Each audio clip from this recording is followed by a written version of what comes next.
What's up, everybody? My name is Dan, aka Duckface, and I'm here with my boy Eddie. And today is the first episode of the Delco FC Podcast. So, disclaimer: we have recorded 3 or 4 episodes between last January and last March, or this January and this March. I never aired them because I'm super lazy, but also because we started halfway through the season. So I thought we were gonna shelf this idea, but they ended up turning out to be, in my opinion, pretty good. So let me stream my screen on Discord so that you can also see what I'm looking at. So we're starting off with this. But yeah, so we're gonna have a few topics today, and a lot of it's speculative, which is always, in my opinion, the most fun part of FIFA. Week to week is always like speculating, like what's the new card, what's gonna happen with the game, what's gonna happen with the teams, what's gonna happen team of the week wise. I think that's the thing about FIFA that makes me always want to come back is like what is gonna happen now, because they always come out with new stuff. But first topic, we're gonna be talking about this little. It's not gonna be a very long one, just kind of something to open it up with. EA selling FIFA for 6 cents by switching your store to India, or people in India getting it. I'm gonna be honest. I don't think this is really gonna affect how much money they make, because they make like, I think like less than 1% of their overall income throughout the year is from actual like entry costs. So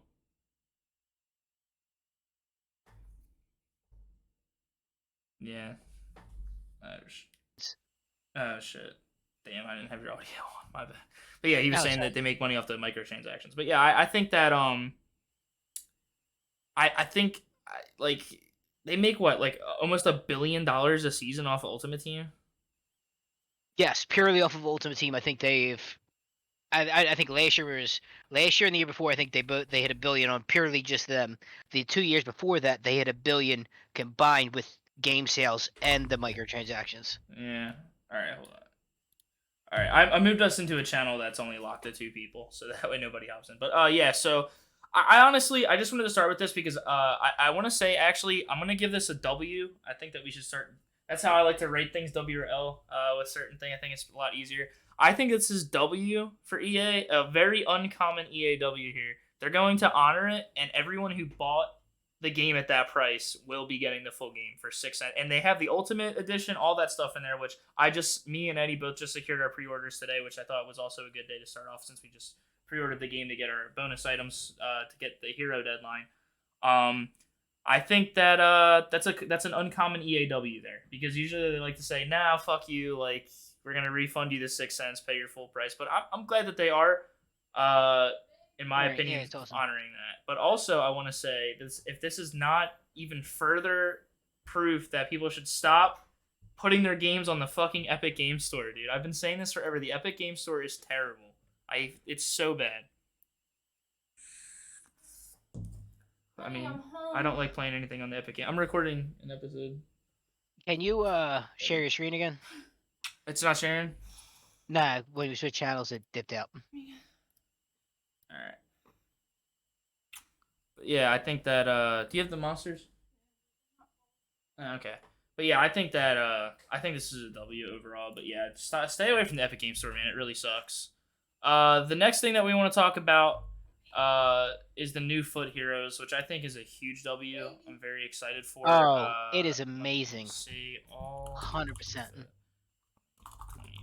23 heroes. Let me see if we have the other graphic that I had. Thank you. Hell yeah. We have this picture here. This is the one that I shared with you, right?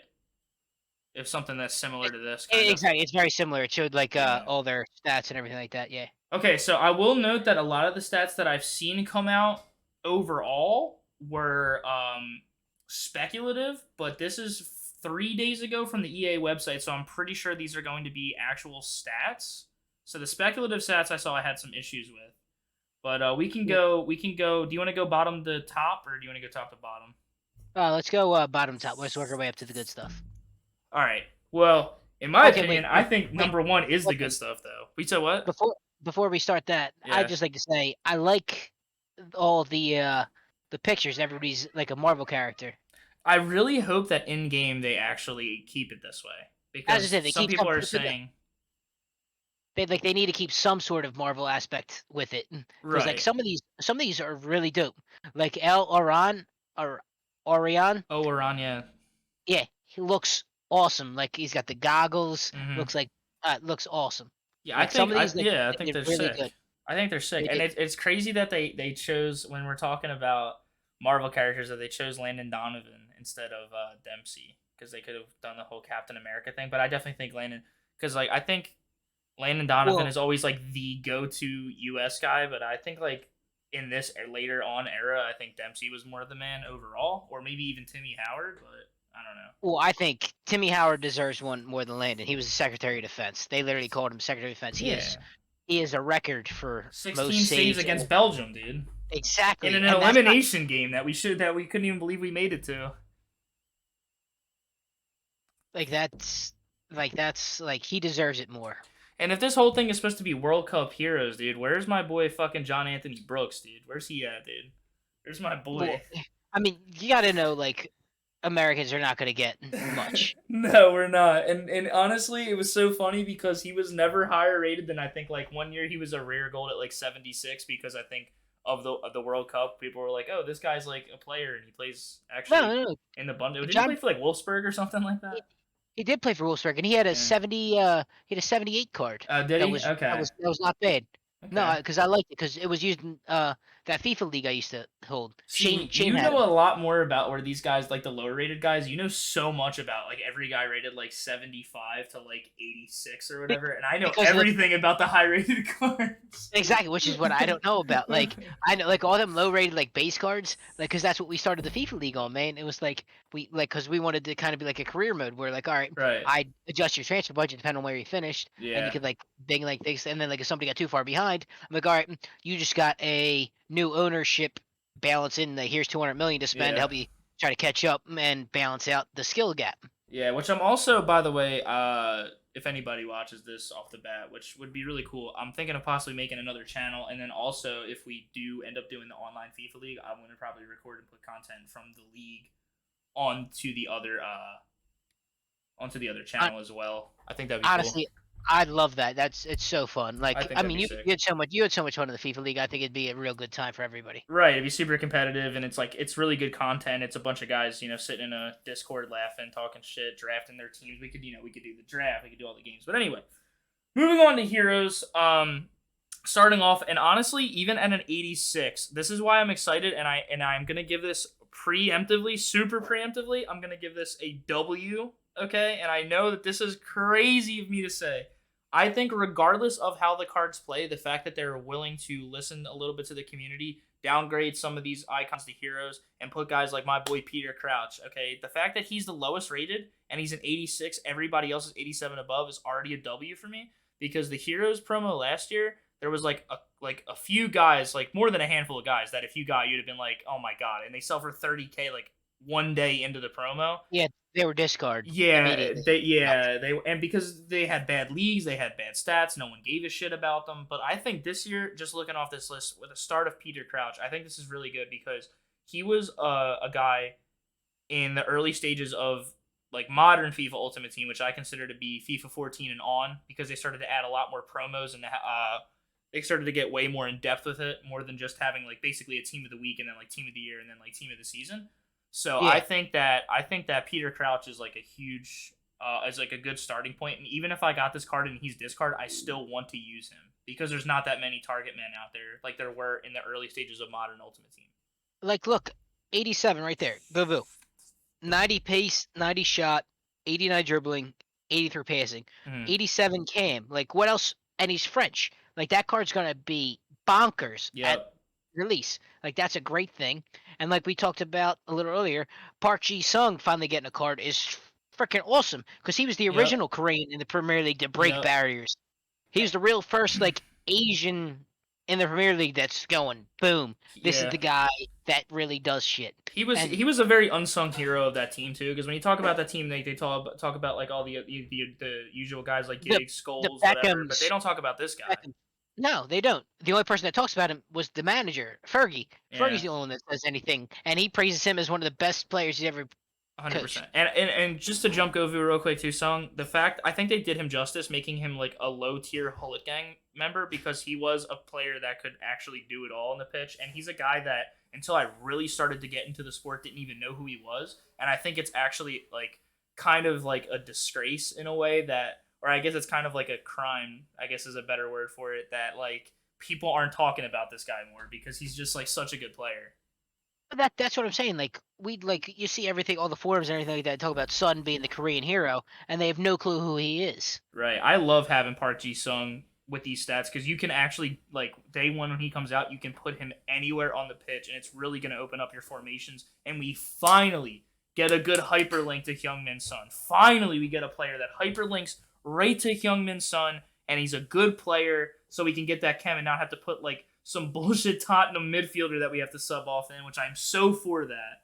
The one thing I 100%. do, the one thing I do like is they kept him central because Fergie moved Mm-hmm. him everywhere. Right. Fergie played him out on the left, played him out on the right, depending on where Beckham or Ronaldo or Mhm. where Scholes was taking a break. Like he moved them all throughout that midfield. Right. I'm glad they kept him a central midfielder. Mhm. So it gives it a little more versatility in Ultimate Team this year. Yeah.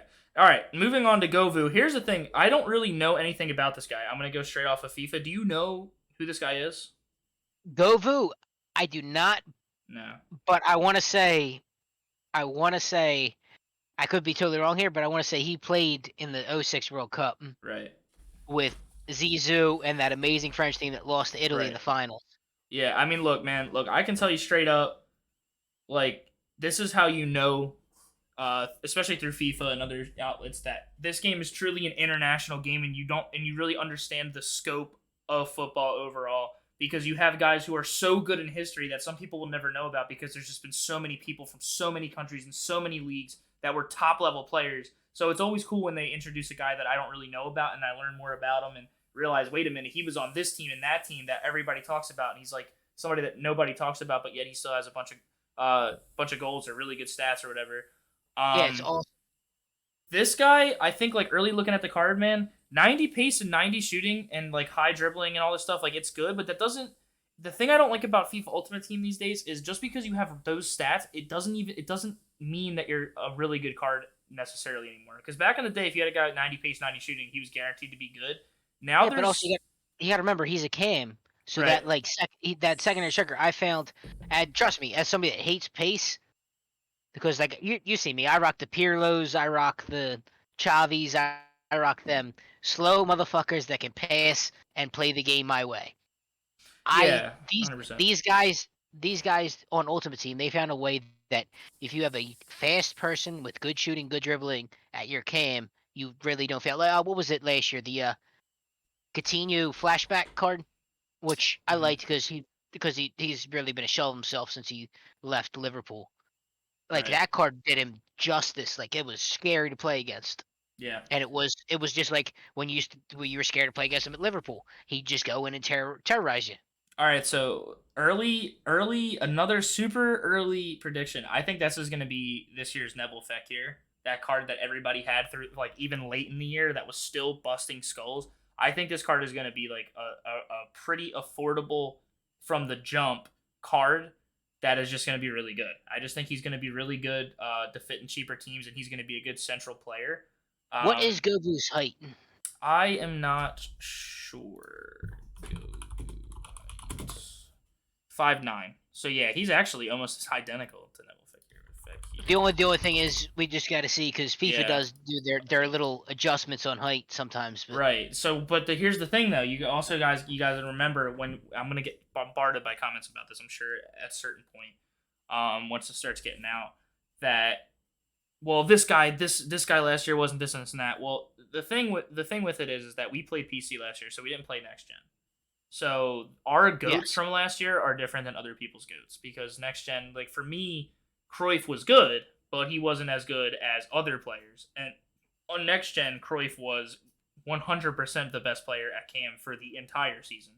So honestly, Nkunku for me was his Bundesliga Player of the Month card which took me one? through the first one. The You had first like one. five.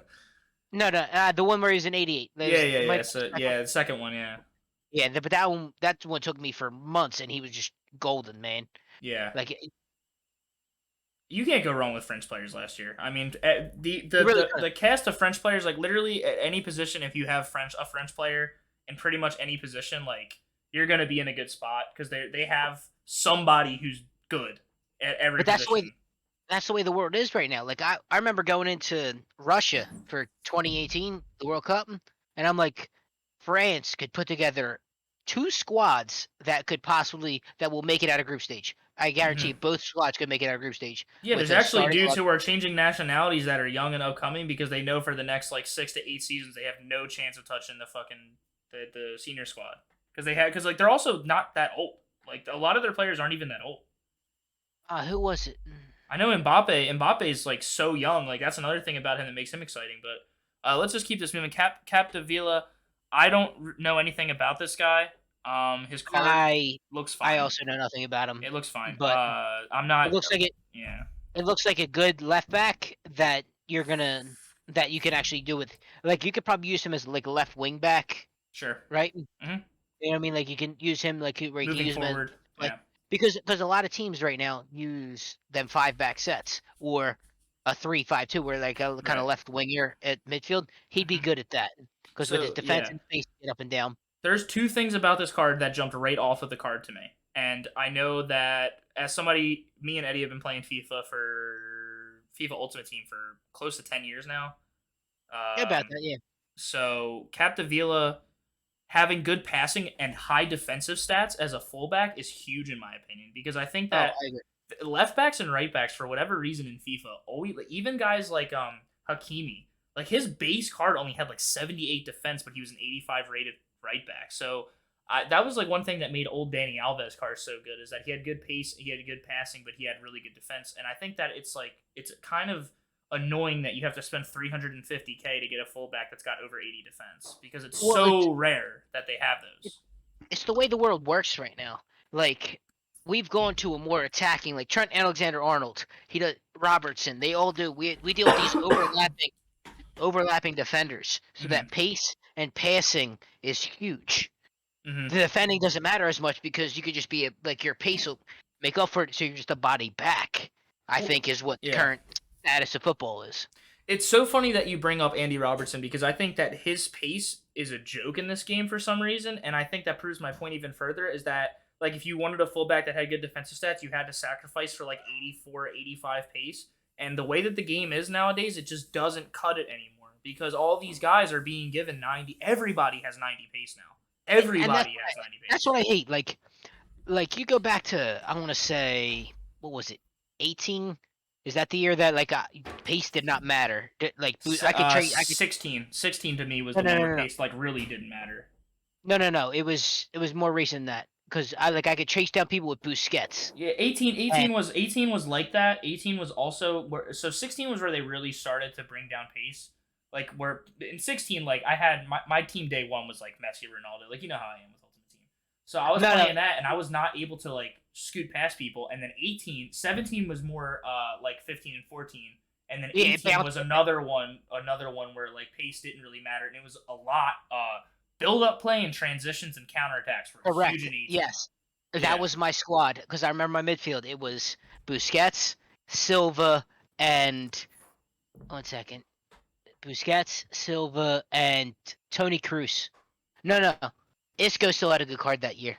Yeah. It was Busquets, Silva, and Isco. Yeah, Isco's prime I years were fun. see. I don't think he's done. I think he just got screwed. Well, I just mean his prime FIFA years, because once Oh they yeah. put you down a certain threshold, you're never clawing back. Like it's just how it is with FIFA. Like once you're like a guy who's like not a god, but you're like a pretty high tiered player on a good team, and you start to fall from grace a little bit, they never bring Oh you yeah. quite back to those heights where you're just like this insane 4-star card. That's just hmm like awesome to play. All because he didn't like him and Zizou didn't get well together. Right. So he's pretty much. But I do Uh. think that Yeah. Isco, depending on where he goes after Real, I think he could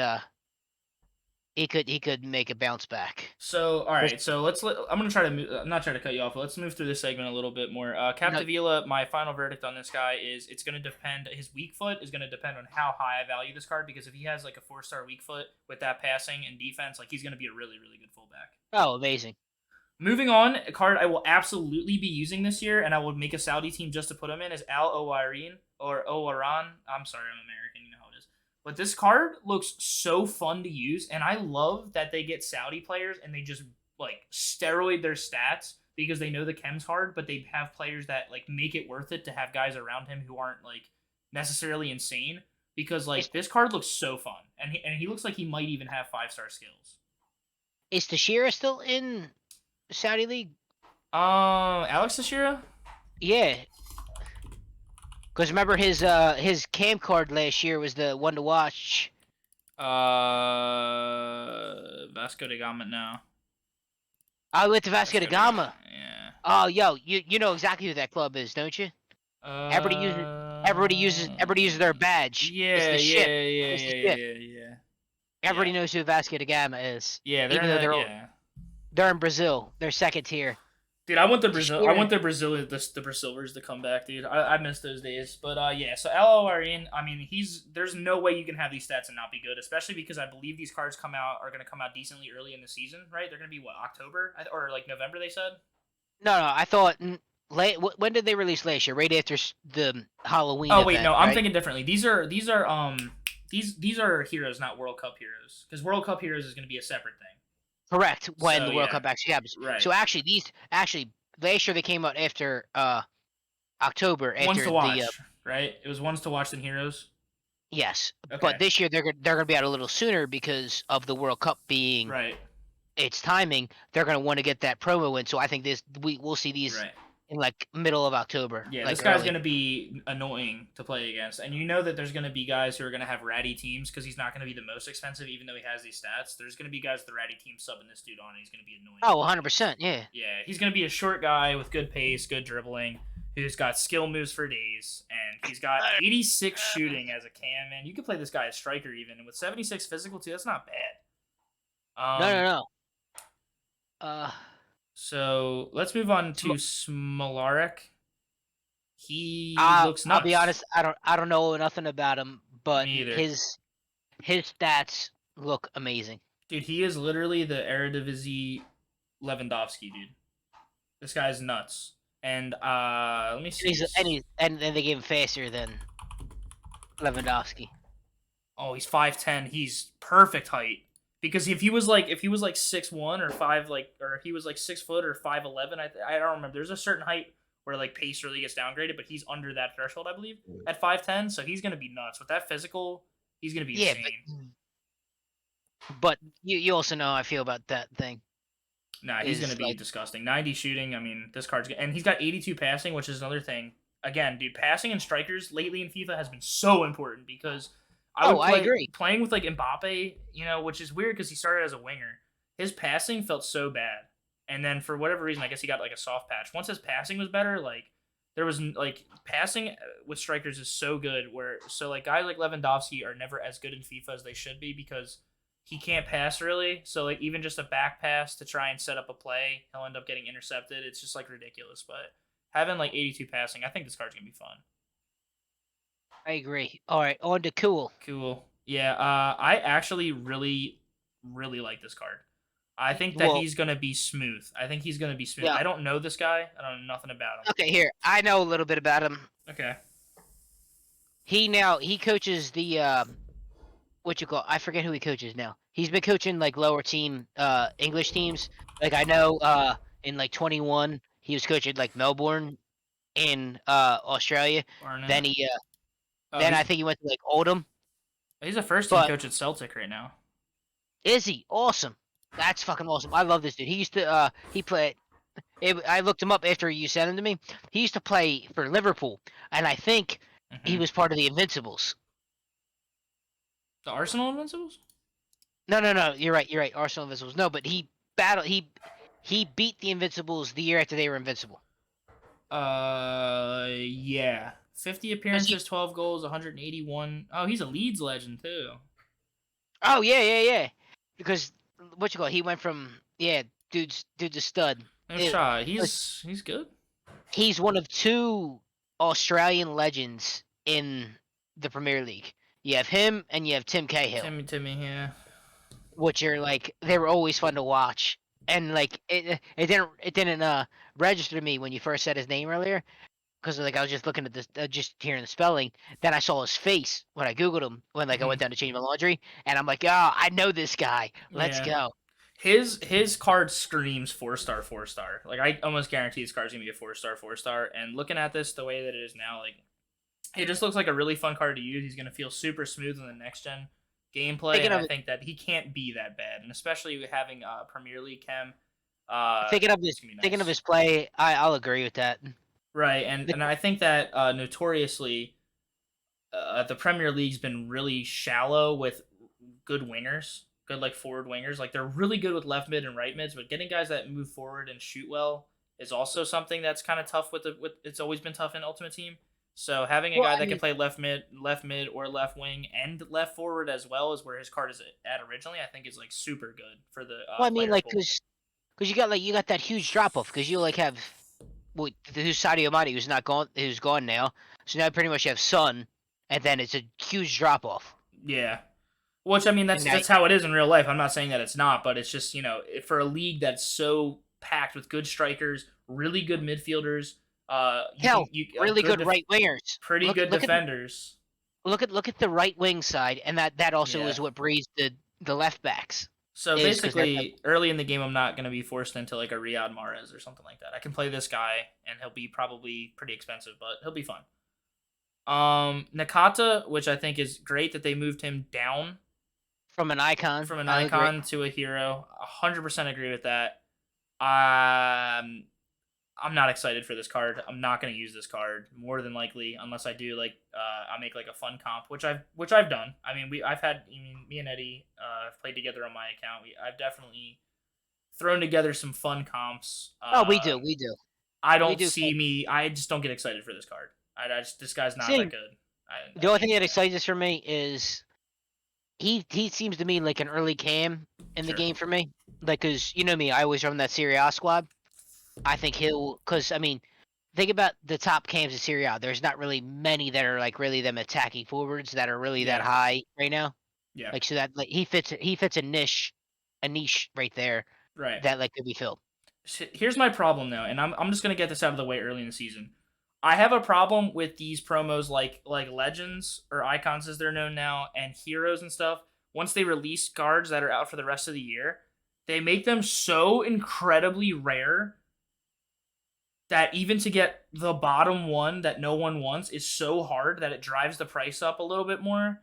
And then you have the cards kind of like they saturate the promo with cards that are kind of useless, and that's why I have problems with cards like this because nobody is really excited for this guy. Most people aren't going to want to use this guy. They're going to either discard him or sell him for nothing, and he's going to be Yes. like so hard to get a hold of, even if you kind of wanted him to begin with. So why not replace guys like him with somebody else that people are going to be more excited about? Because like nobody ran Nakata when he was an icon, even though he was less than 100k, like pretty early in the season. Like almost nobody was running this dude.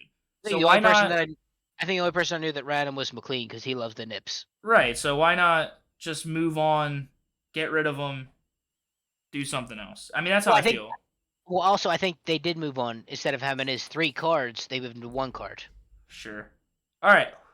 Which I do like, by the way, and I think they should just keep it back to where it used to be one. They should have one icon per guy, honestly. But we'll move on.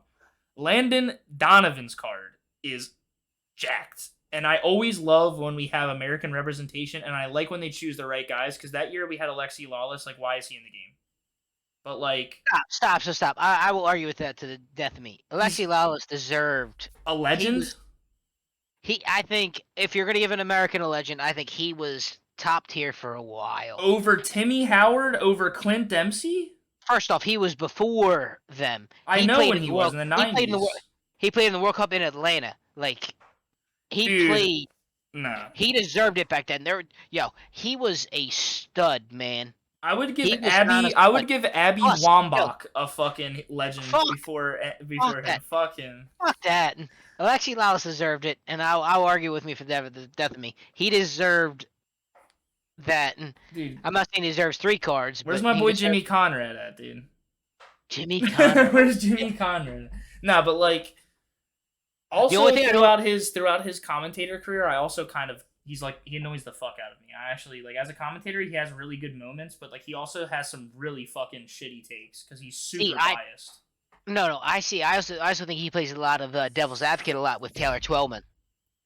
Yeah. Because Taylor gets to play like a lot of like the good like we love this, and he gets just like combat Taylor sometimes, and I think that duo works. That kind of dichotomy, I think it works for him. Don't get me wrong. I will never hate an American legend. Like as an American, like I love my team, I love my country, all this stuff, right? But for me, Lawless, it's like Donovan's the guy.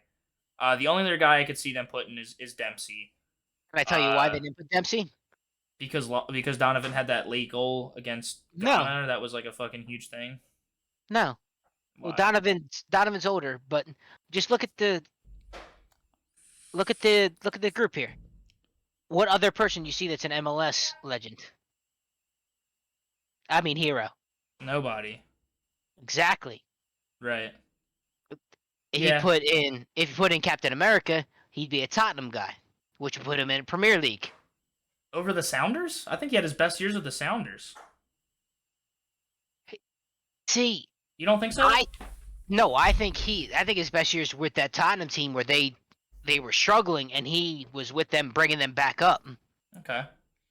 All right. I mean, fair enough. I'm not against I'm super hyped for this card. I just want to put that out there. Like, this card is going to be something I will run because it's going to be cheap. It's going to be so. Here's the thing. There's a lot of MLS cards that are good now, and this one's going to be cheap, and it's a good card. 100% good card. You know what? I'm actually like I do love about the MLS cards, which is kind of sad. Was I used to love like the end of an era cards because like I got my Pirlo that was a 90 before he's an icon. Like that was one of my favorite years ever. Was his end of an era because I went and watched the play, which was honestly like a dream for me to go actually like see. Yeah. You know how much I love Pirlo. Like seeing him. He's the man. It was so fucking funny, He's bro. Fucking awesome. This man is like 38, trotting around the field. He did not sprint like once that entire game. He just jogged around the thing, then dime an 80-yard pass down the right, and I'm like, this motherfucker he's just playing games right now. Doesn't even care about the actual game. He's just out there. Dude, I feel like he's the type of guy. Like I feel like he's the type of guy who learned how to pass that well, so he didn't have to like run around because he just seems like the type of guy who's like chill, just stay in the middle of the field and just absolutely banana passing fucking 70 yards right in somebody's foot, dude. I'm so excited to see how he manages this team in Turkey this year. Yeah, I'm also excited to see how he plays in next gen with all these skillers and guys that can actually maneuver and you have more pass options. I'm really excited to see that. You know I'm going after him. Him and Del Piero are always my two that I have to go after every year. All right, moving on to Dirk Kuyt, another guy I don't know much about, a card that I am excited for to a degree, but his card is set up like a striker. He played a couple different positions in his career. Like he started off as a striker when he played at who did he play for in Netherlands? Den Haag. Den Haag, yes, I swear he played for Den Haag. Then after Den Haag, Then after Den Haag, he went to Liverpool. Yep. Then after Liverpool, I think he went to Roma. Mm-hmm. And he was. Liverpool, I could be wrong. Liverpool, he went to Feyenoord, or he went from Feyenoord, Liverpool, then he went to Fenerbahce, back to Feyenoord, and then played for the Quick Boys, dude. And then he's out. His stats good. I admittedly don't know a ton about the guy, but the card's good, and I like that though. I want to say that I like when there's guys I don't know much about. I'll tell you this: he was fun to watch, man. Like, cause he was in them Liverpool years from 06. Like a little bit after the Invincibles, where they weren't the top dog every year, but like they had guys like we were just talking about. Who else was in there? Cool was on the team too. Like you had these guys that like they were fun to watch. They won a couple things here, but they weren't like the Man Uniteds with underneath Fergie. They you know what I mean? Like they were fun to watch though. I am excited for this card, but I also think that he's set up more like a striker. So we'll see how that goes. But again, another player that's Premier League chem that's going to be out in the wing and it's going to add to the pool of wingers. Also, he's a Netherlands guy. So I'm excited. I can't wait till Robin finally gets his hero card. Dude, I cannot believe it, dude. I gotta see. I actually gotta look up icons after this. But Claudio Marchisio, I am so excited for this card. First of all, You already know that I dude, love this card, Hullet and Gang. I think he deserves every single fucking bit of that. Yep. Every Hullet single bit of that. Gang. In the era we grew up in through Ultimate Team, Marchisio always was good, and then he, obviously his career came to an end. Great player, Yeah. awesome player. That Juventus team was awesome, especially when he got Yeah. later on. He played with Pogba and stuff. Dude, I'm gonna throw a shadow on this guy, and he's gonna be nuts. Listen to this midfield he was in. Him, Pirlo, Arturo Vidal, and Pogba. Like, that midfield ran Serie A. I can't believe they didn't win more. I can't believe they didn't win more. That team was so good. Like, they didn't win more internationally. That team was so good. I was just saying, see, this is going to hurt me to say, but that's always been Conte's problem. He's a serial winner when it comes to domestic shit. He'll win cup in, cup out, league title. He'll even win in international stuff. But the minute, like when he coached Italy, but the minute, like, Champions League, he could not balance it correctly, right? And he struggled. Well, you're saying this midfield, right? But behind him was Bonucci, Chiellini, Buffon, and Barzagli. What a team, Barzagli! Like, what a team, dude. Who else was on the team? Stefan Lichtsteiner was their wing back. Dude, Lichtsteiner was so fun to play with in FIFA because they always gave him like so much pace. He was so fast. They had Patrice Evra. And Evra was on 2 years. He was I don't think he was in his prime really with Juventus, but no, he wasn't. But they had him for 2 years until they brought in Alexandra. Yeah, no, what a player. There's really nothing that needs to be said for this guy. Like, he's going to be on teams no matter what. He's going to be really good. He's going to be expensive, but he's going to be good. Throwing a shadow on him, is going to be nuts. It's going to be so good. And he deserves it. 100%. No, awesome. He's a great player. Awesome watch. Great player. And now we're starting getting into the big boys, so let's go. Yeah, 89 and up, which I'm so happy that they have so many 89 and up cards because this promo is going to be relevant after Team of the Year still. And then if they decide to give them upgrades, which I really hope they do, and they start to have shit on the cards like glowing eyes and shit like that, where they're like using their powers more and stuff, like that would be sick to have like upgrades. Carvalho is a card that I'm excited for. He's got good chem. Obviously, another Premier League guy. Who he played really good for stats. A while? Who? I'm 90% sure if he's the guy I'm thinking about. I do think he played for Chelsea. Liverpool. Yeah, he did play for Chelsea for 6 years. Yeah. I was gonna say it was before Liverpool. Chelsea, Real Madrid, Monaco. Doesn't say anything about Liverpool here. Yeah, he's a Chelsea, Real Madrid, Monaco. So they're doing his Chelsea years. He had 7 goals. What the hell? But yeah, dude. I'm excited for this card. It's good. I mean, the stats are incredible. Honestly, I'll tell you this. I'm going to hate this card because 80 pace with the 92 defending and this. He's 6 foot tall. People.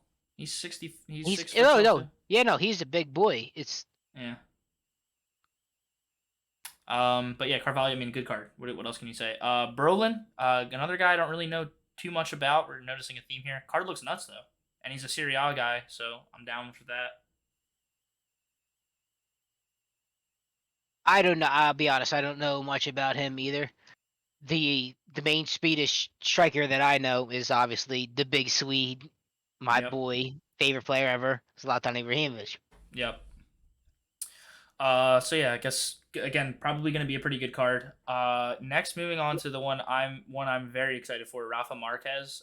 Because I think that he's a guy in that 2014 World Cup that really stepped up. I was telling Eddie earlier, he had a lot of cards during the World Cup time. He had World Cup Man of the Match, or International Man of the Match cards, and that was when Mexico, Ochoa obviously, Chicharito. That team was just really fun. And they had a great World Cup from expectations, and I think that Marquez's card looks nuts. I think, honestly, I'm looking at this card, I'm like, dude, if I put a catalyst on this card, this card's gonna be really good for a long time. I think that dude that card right there, with his size, is gonna be arguably take it easily till Christmas with icons and everything else like that too. 100%. That is a heavy card for Ultimate Team this year. Yep. The only thing that I think draws him back is the fact that La Liga kind of gets robbed a lot when it comes to players' overall stats because they obviously glorify the Premier League a lot. But I think that his card's gonna be really fun. I agree. Moving on, which I don't know why he's a Premier League card, but we have Mascherano. Um, I'm not excited for this card. I never really liked Mascherano in FIFA games because I feel like they never gave him stats that he kind of deserves. Like he played in a tiki-taka system. They give him 77 passing. That's interesting to say the least. But the fact that he's a Premier League card really baffles me because I think that he really shown It's because more as a La Liga guy, to be honest. But it's because he spent a couple. He started his first thing out of it was either Corinthians or Plata, River Plata, Plate, whatever the hell the fuck you say. It was either out of one of them that he went to the Premier League, and I think he played for Liverpool. no, he played. Had good years in the Premier League, but his prime is with No, but Barcelona. no, exactly, no, it is. But I'm just saying, I think that's why they're giving it to him, is because like that was his first steps into like world football. Was he came Right. from Argentina, and like I said, I can't remember it's Plate, whatever the hell the fuck you say it, or Right. Corinthians. So my And problem, but like look at that. Look how many Premier League players there are. There's like 6 Premier League players in this, and there's only 3 La Liga players. there's also only 3 Serie A players. Right. But the Serie A doesn't need help with its pool. It's got good Yeah, players. but, I don't think that the Premier League needs any help with its pool. I think having more La Liga players is a good thing because I think La Liga is but going to have a also lot of exciting players this year. Serie A was the best league in the world for about a while. Right, You look but at right, AC Milan and okay. Inter Milan ran the world But remember what we for a always talk while. about. The things that are the play style that is king in Serie A is something that EA hates for their FIFA games. Yeah, but what I'm It's a lot of saying, passing technical play. It's guys that are really skillful, but they don't have 99 pace. You know what I mean? which They're is just also why La Liga struggles, because a lot of people compare Serie A and La Liga as a very skillful mhm, passing type world. right.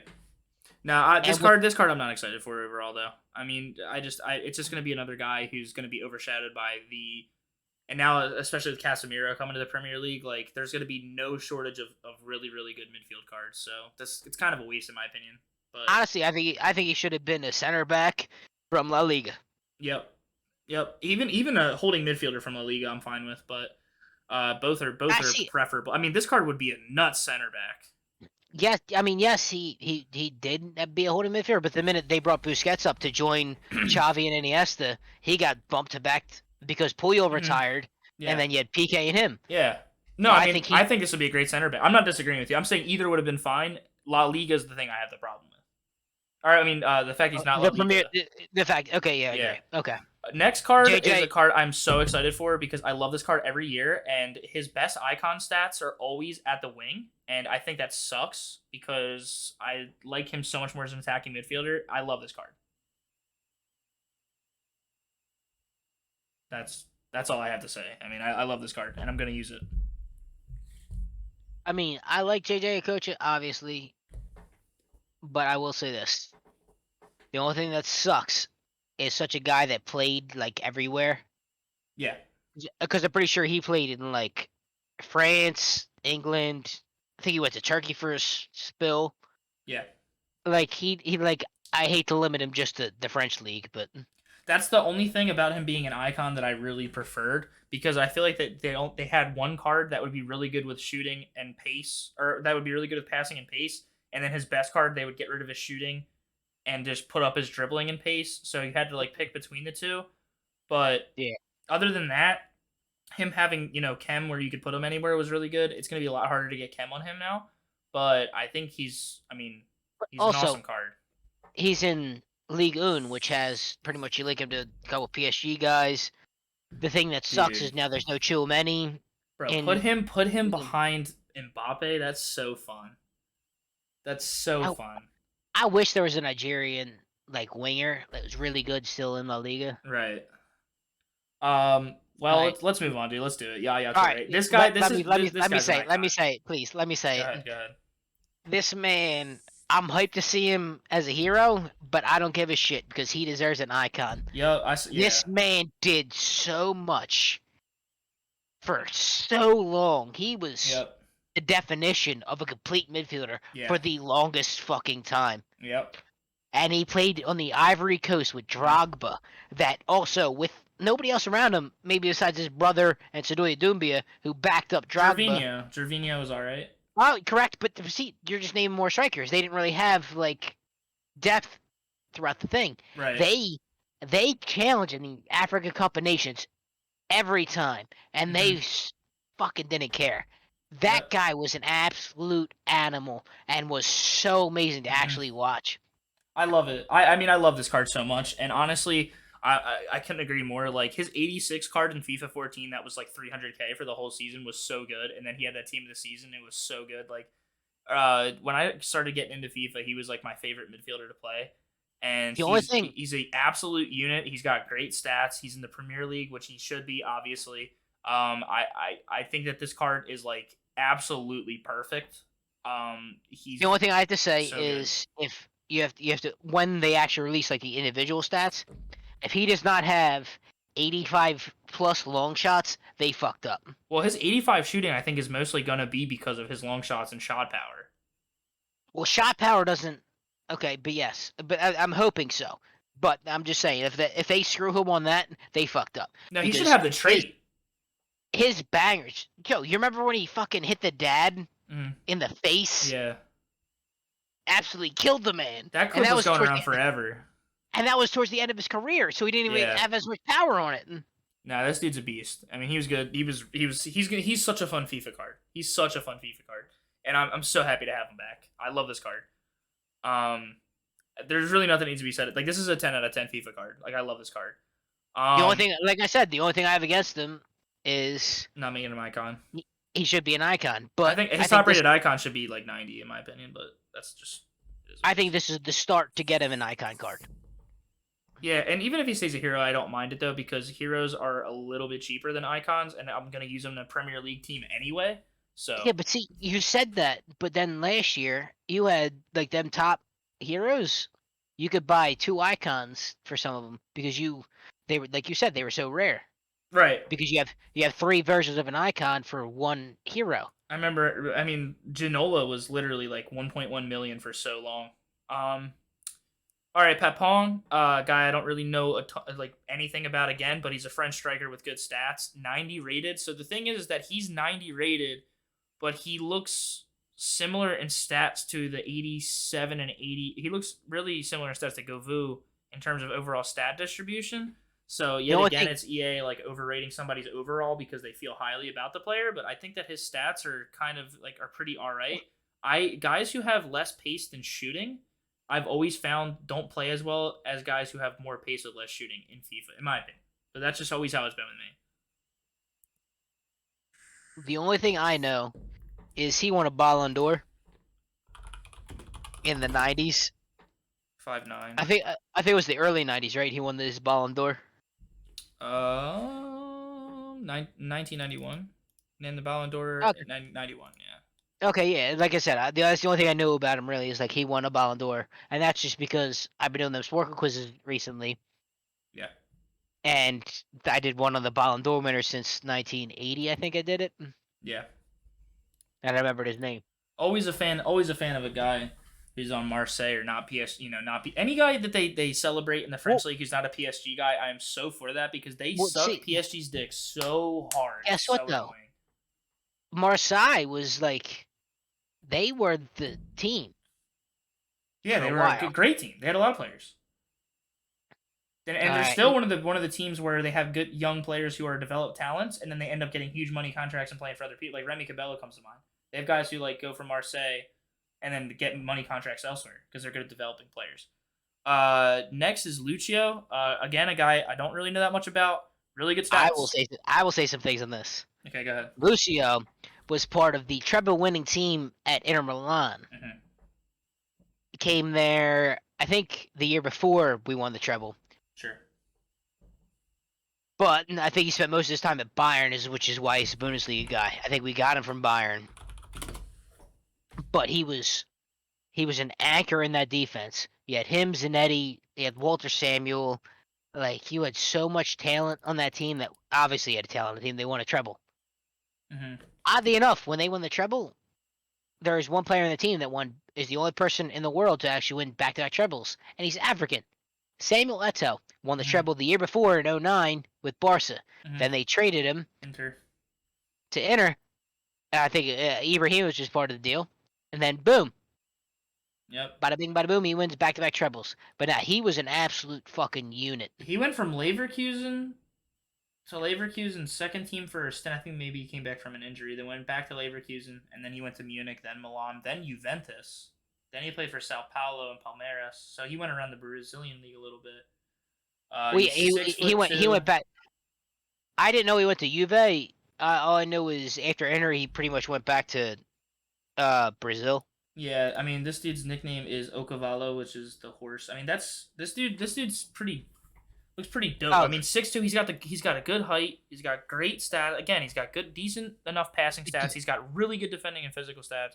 Good pace. But see, he's gonna be excited. And there's a Brazilian defender that's good in this game. Finally.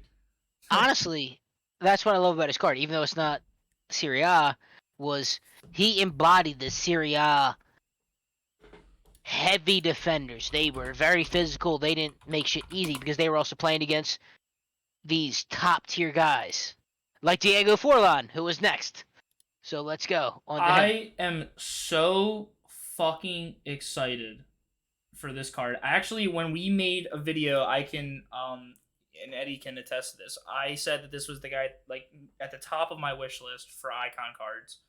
Diego Forlan. This is the card I'm most excited. Early FIFA 23 hype. This is the guy I'm most excited to play as. Because I put on my team because he's like such a guy that like never gets talked about, but he's so fucking good. He like when you watch his highlights or you watch him play, he's just as good as any of those other guys that they hype up so much and never gets talked about, and he's so fucking good. And I really I love this card. I love that he's in La Liga, as he should be. His card is amazing. This card is disgusting. Can I tell you something about Diego Forlan? Sure, go ahead. Him and Javier Zanetti became such good friends during his time. I think he only had like 1 or 2 years at Inter. Yeah. But they became such good friends that he gave Javier Zanetti a call when he took over the job as a head at Inter Milan, and that's how they secured the deal for Lautaro Martinez, who plays for Diego Forlan's club now in Argentina. Mm-hmm. So that's fucking sweet. All right, so yeah, there's really nothing more than me. Voller, I don't know much about this guy, but a German Serie A card. Like I'm so hyped for that. His card looks incredible, and from everything that I've read about this guy, it was absolutely incredible. His fucking card looks dope. That German jersey that he's got on, that's like a superhero fucking outfit. Like that's sick, dude. I mean that card looks so good. Bro, Voller, however the fuck you say it, was fucking awesome. I've heard stories because I think he stopped in the 90s. Mm-hmm. Like he was, I think if I'm not mistaken, he won the World Cup in like either what would it be, 86 and then 90. Mm-hmm. So either one in 86 or 90. But he was a stud. All right, so you go ahead, keep going. And like no, that's what I'm saying. Like he is like what every German talks about is because since him, they're besides who was it, Mario Gomez, they haven't had like a true striker that could score. Like you have like Closer. Miroslav Klose. But see, like okay, I find that's the World Cup all-time goals leader. He is, but like that's what he played for Germany. If you look at his play for his other teams, he wasn't that type of player. Okay. You know what I mean? Yeah. You know what I mean? Sure. Just like when they shoved Mueller up top to play striker. Yep. Yeah, he scored the goals, but it's not his position. That's not where he excelled the best. Yeah. I'm excited for this card. Oh, I'm very excited for this card. I really want to play with him. This is one of the biggest W promos overall I've seen in recent memory. This one's really good. And like yeah. and like we said, if they as long as they continue some of this Marvel theme with them in game, it's gonna be absolutely amazing. Yeah, no, if they have this artwork and this is what the cards are legitimately going to look like, which is from the FIFA 23 website, EA website, I think these are some of the coolest cards I've ever seen. I love the colors as well. I like that green with the orange. I think it looks so good. So I'm excited for these guys. So this is a topic that I didn't bring up when we did the little in the beginning we talked about we talked about what our topics are going to be today, and I didn't talk about this for a reason. I want this to be kind of a like a surprise. Did you hear the 3 icons that have agreed to terms to be added as to FIFA 23? I actually have not. No. Okay, this is exciting. So first of all, Alfredo Di Stefano is leaked to. Are you to be shitting added. me? Yeah. Are you shitting? So he's Let's go. So he was in. If you remember, he was in the last year. If you looked up on the transfer market, he would show up, but he wasn't in. So he was already, and they already had data that they took from the coding and stuff like that of the game, and basically confirmed that he was going to be on there. And also there was some things that said there was going to be cards that were Argentinian and cards that were it was Brazilian, right? What were the 2 nationalities? It was Argentina, and what? What was the other one? It was Argentinian. I think it was Italian because he played in Italy for so while, right? Argentinian, and I think it was. I want to say.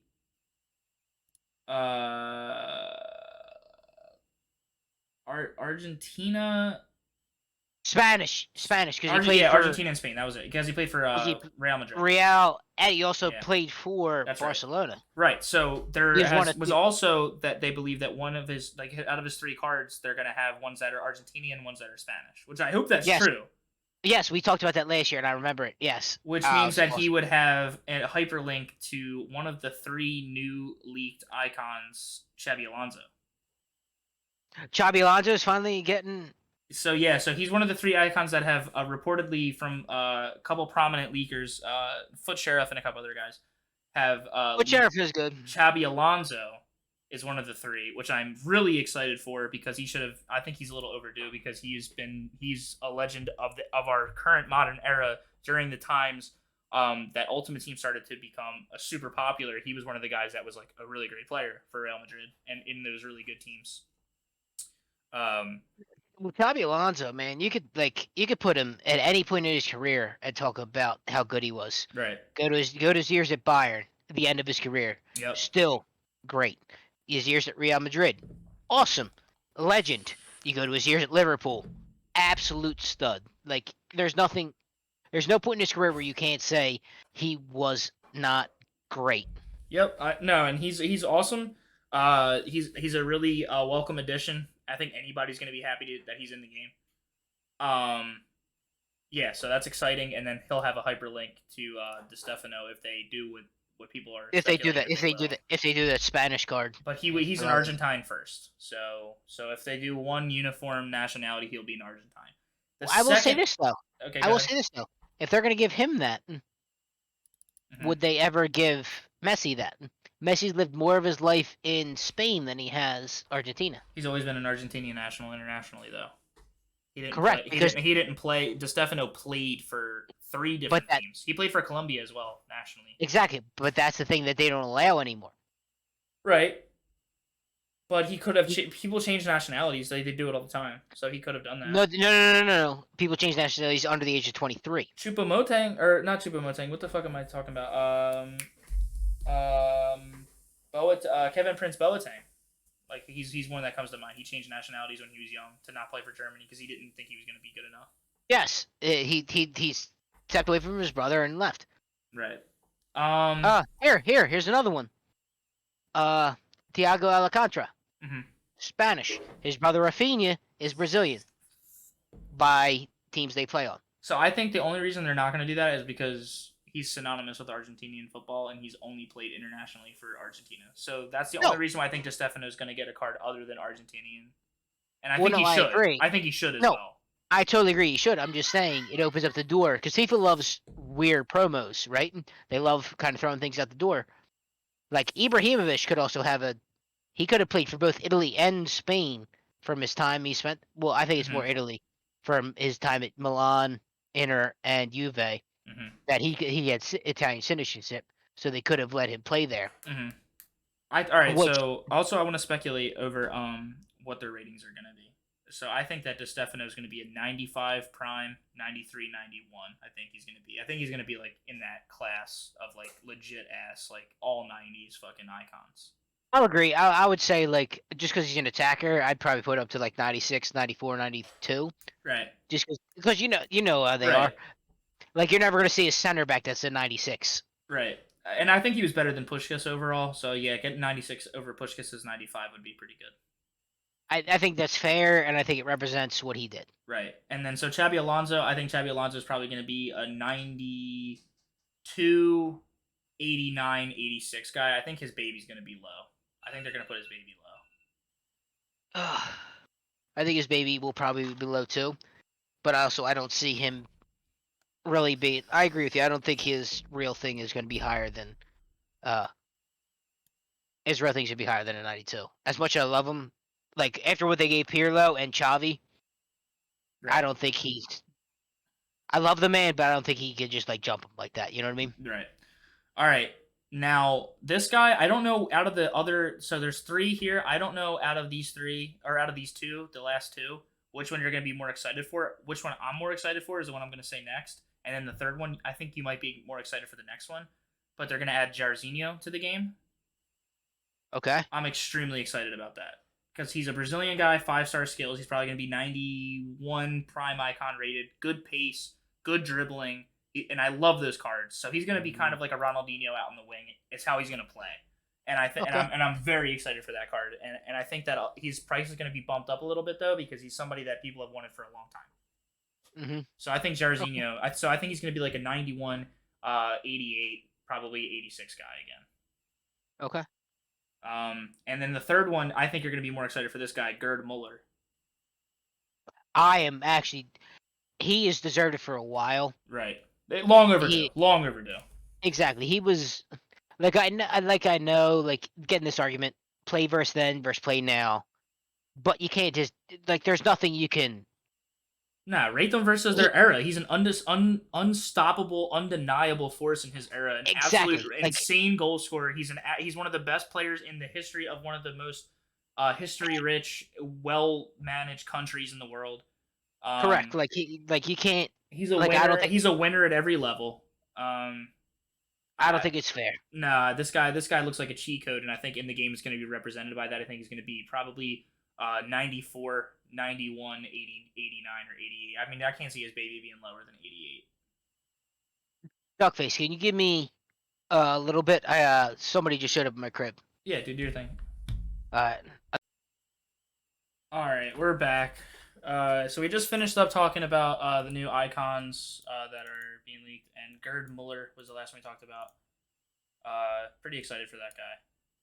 Just to finish. Very excited for that guy. We didn't really cap it. We have a team of the week wish list that I would like to talk about real quick, and basically, things that we could propose, because everybody complains about the team of the week wish list, or everybody complains about the team of the week, but nobody really ever has any solutions. So I was gonna offer some solutions. My number one thing, really, is that it should come down to, as the year goes on, I think they should make the upgrades bigger and bigger to go with the general overalls of whatever promo's out. So let's say it's December and they decide to bring back, the Fire and Ice promo they had last year, which I think they should just bring back like Footmas, but they bring back the Fire and Ice promo and the cards are around like 90, 92 rated. I think all the team of the week should start at like 86 and then the top one should be like 92, Because nobody really gives a fuck about the team of the weeks having accurate ratings anymore. No one cares. Like, no one will be upset if they don't have accurate ratings and they just make them relevant cards. Like, not one person will be, like, upset with that at all. See, I'd be upset. I think it's garbage. I think they should stop giving out free high-rated cards. Well, that's not going to happen. Because we get too many high-rated cards pre-Christmas. I don't think that should happen. I disagree. It being top-heavy is only a problem if there's only a small pool of players that are at the top and, like, 99% of cards are not there. So if somebody has one of those top-heavy cards, it's just completely unfun to play against. I think it's only unfun when they release a bunch of top-rated cards for every promo, but there's like 50 top-rated cards, and they're all expensive as fuck. That's my only problem with it. I would say they should upgrade it according to where the promos are at and make it them legitimate cards, or they should make the discard price more so they're actually worth something to discard. So like, let's say right now they're like 10,000. The minimum discard should be like 20k over 85 rated, and then it should be like 15k from like 81 to 84, and then it should be like, and the ones in the 70s should still remain at like 10k. I agree. Because like discarding the discard inform at 10k should not be the same price as discarding Mo Salah at a 90 inform. Right. So I also want to say that just because the team of the week players aren't super usable doesn't mean they have to be useless. So the discard method means that even though they're not making cards super high rated, they can also make them have more discard value. And also, I think what they should do overall is make a lot of the SBCs not as high rated as early on. Because a lot of them were untouchable. I mean, early in the season, they had some squads that required like 86 rated squads and stuff. I think it's way too much. Because most people's teams, 99% of the player base's teams that they're actually running weren't even as high as some of these SBCs were. Correct. Exactly. And that's the one thing I complained about. I'm like, how am I ever supposed to get him when... And I actually had a good team because I traded my way up and made a decent team last year. Mm-hmm. There were people who actually grinded out the early player of the month Ronaldo, like for free, but they had to spend like literally all their time. Like there were people who were full-time YouTubers and stuff, literally spent all their time every single day grinding to be able to get that player. I think that's just unacceptable. Like I think that's just not cool. Like especially nowadays that they're making it easier to get better players. Like don't then release it a player that everybody's gonna want and make him so ridiculously expensive that only people who spend thousands of dollars early game are gonna even have a chance to touch. Because I spent a bunch of money in the first couple of months, and I couldn't even come close to affording him without having to spend like basically use my entire team. And that's what I'm saying. Like I didn't even realize like that's how much money you already spent because like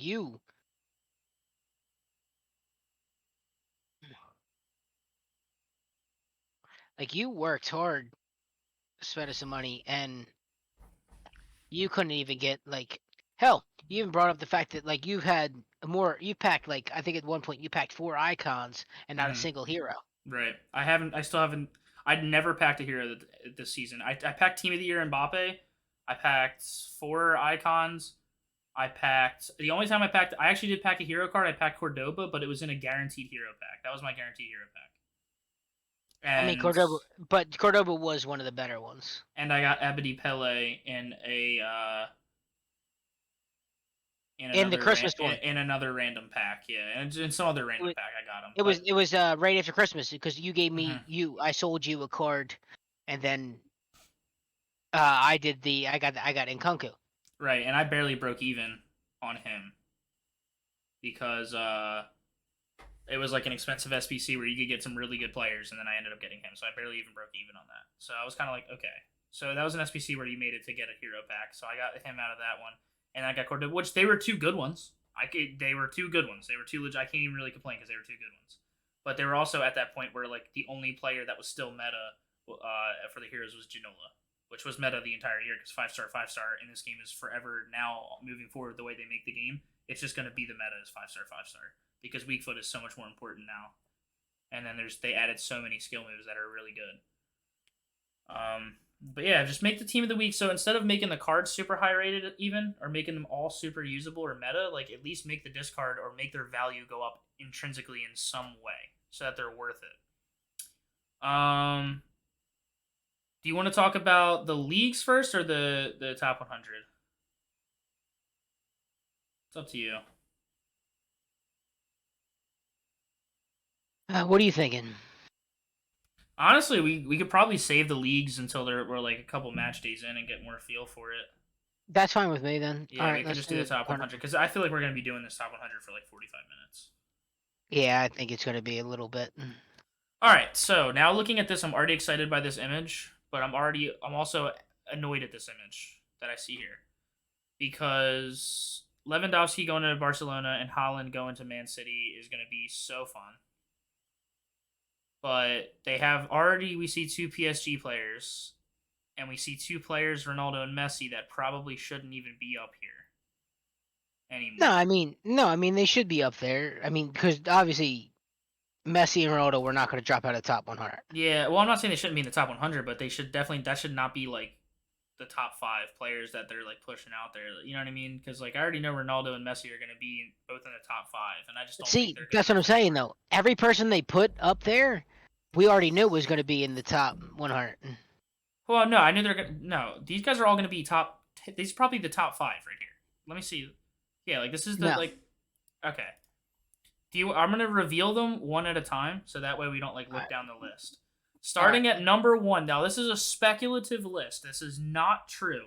We are going to talk about but this is from a site that makes one every year, and usually their site's not bad. I've looked at other sites. This is like the most visually appealing site, and this is also the one that I feel like has one that's not completely ridiculous because a lot of other people's top 100s have like Messi at like 12 and stuff. There's no way that's ever gonna happen. So let's look at a realistic from EA's point of view. Lionel Messi being number 1, I feel, is no longer accurate. It's wrong. It's Lewandowski is far and away better. I think he's the clear number 1. If not, honestly, dude, I wouldn't even mind seeing Benzema being the number 1 player. After everything he just did last year, he might be the best player in the world right now. Like, hey, wait. Can I just point something out though? What? You, if I recall, last year did not appreciate Benzema. Because he never had and we talked about this, and we also had this was another topic on one of the 3 podcasts we recorded but never released, which I might actually release later because I'm going to refer to them a million times. I then looked into it afterwards and did my own research, and we admitted that he was like a system guy, like he was perfect in that system. He did whatever was needed in whatever system he was. But this season was a breakout individual. I mean, he willed Real Madrid to victories this year. He was not a system guy. He broke out and was like the eye test level like dominance this year. Like, that was literally just the system this year was feed him. Look, every big game this year, Benzema was like 3 goals, 2 goals, fucking an assist. Like he was because the guy. That's how the system was this year. Ancelotti made it so that he was the target man. Benzema might be the best in the world right now. Which is also why he had so many assists for Vinny. Is because he was the target man, and then Vinny would just overlap because Vinny is so fucking quick, and he'd pass it off. I mean, you could say, like, Lewandowski, I wouldn't be mad if you said that, but with the amount that Benzema has won this year and how well he played in so many important international matches, on top of how well he played in the league, I would easily be okay with Benzema being number 1 this year. Messi is just not best. Messi's not number 1, dude. He's just. He's not, but I'm still gonna stick with Levy. Yeah, I just don't. I don't know. I mean, you can't ever disagree with that. He should have won the Ballon d'Or too. He got robbed, but whatever. Right. It's such a political thing. Like, there's somebody in the organization of FIFA who does not want him to win. It is what it is. But yeah, Messi's not my number 1. 92 rating, I still think is high. I think Messi's a 90 now. I mean, last season people are so quick to point out that everyone's talking shit because he's not scoring goals, and he's not in PSG to score goals, which I agree with. He does have a bunch of assists. Like, he's still a great player. I'm not saying he's not, but he's not the GOAT that he once was, or he's undeniably the best player in the world. It's either him or Ronaldo. Like, we're starting to have that exit stage left point of their careers where they're no longer far and away number 1 and number 2. It's just not happening anymore. They're still great, but like, Ronaldo's not even finishing games. He's not even playing full 90 minutes anymore. So yeah, if that's not indicative. Number 2, Robert Lewandowski at 92. If he doesn't get at least a 92 this year, I am going to be so fucking angry at this stupid fucking company, man.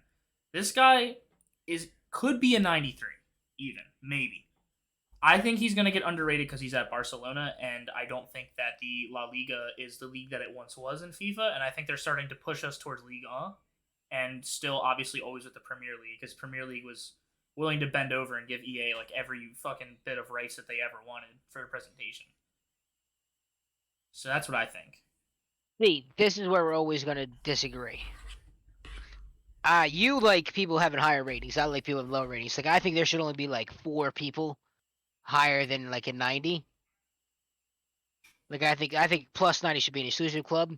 But the way things stand, I think Levy should not be lower than a 92. Well, I disagree with that, because I remember in the reason why is because in the golden days of EA Sports, back in like Madden 2004, 2005, when all those games are good, you'd have like 699 rated players. Now, Ultimate Team's a different beast entirely. I don't have any problem. FIFA. Wait, no. FIFA has never had multiple. FIFA's never had a 99 rated player ever. Right, but I'm saying, like, I remember that, and my point that I'm going to make with this is that you can do that in Madden because there's 11 guys, right? Just like in this version in football, right? Just both football versions, right? Both have 11 guys, but they all play such different positions. They're so entirely different.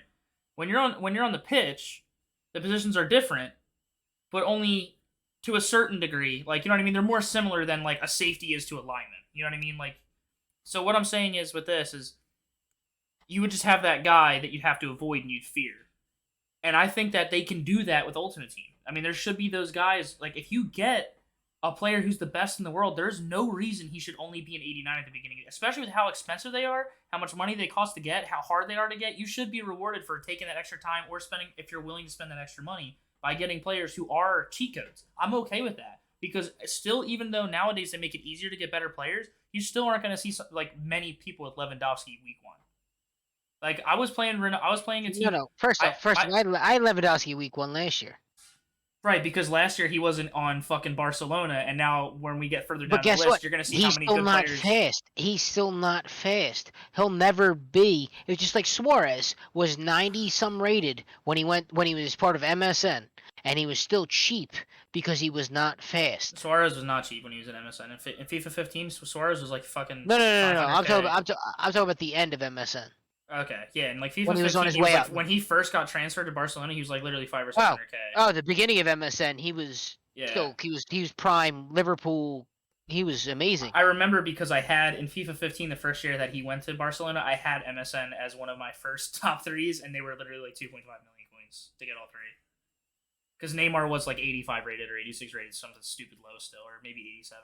But so yeah, you had Lewandowski week 1 last year, or like early last year. I had him early last year, and do you remember how many fucking goals we scored with that card?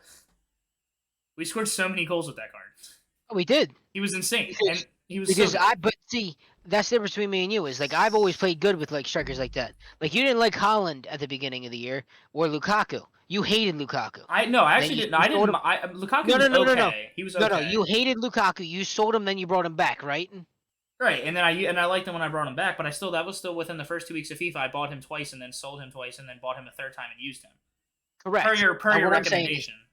Correct, because like the way I play, I ran that Bundesliga Premier League split where I had him and Haaland up top, where it was literally just I played target man and just worked like this. So that's my play style. So they work for me.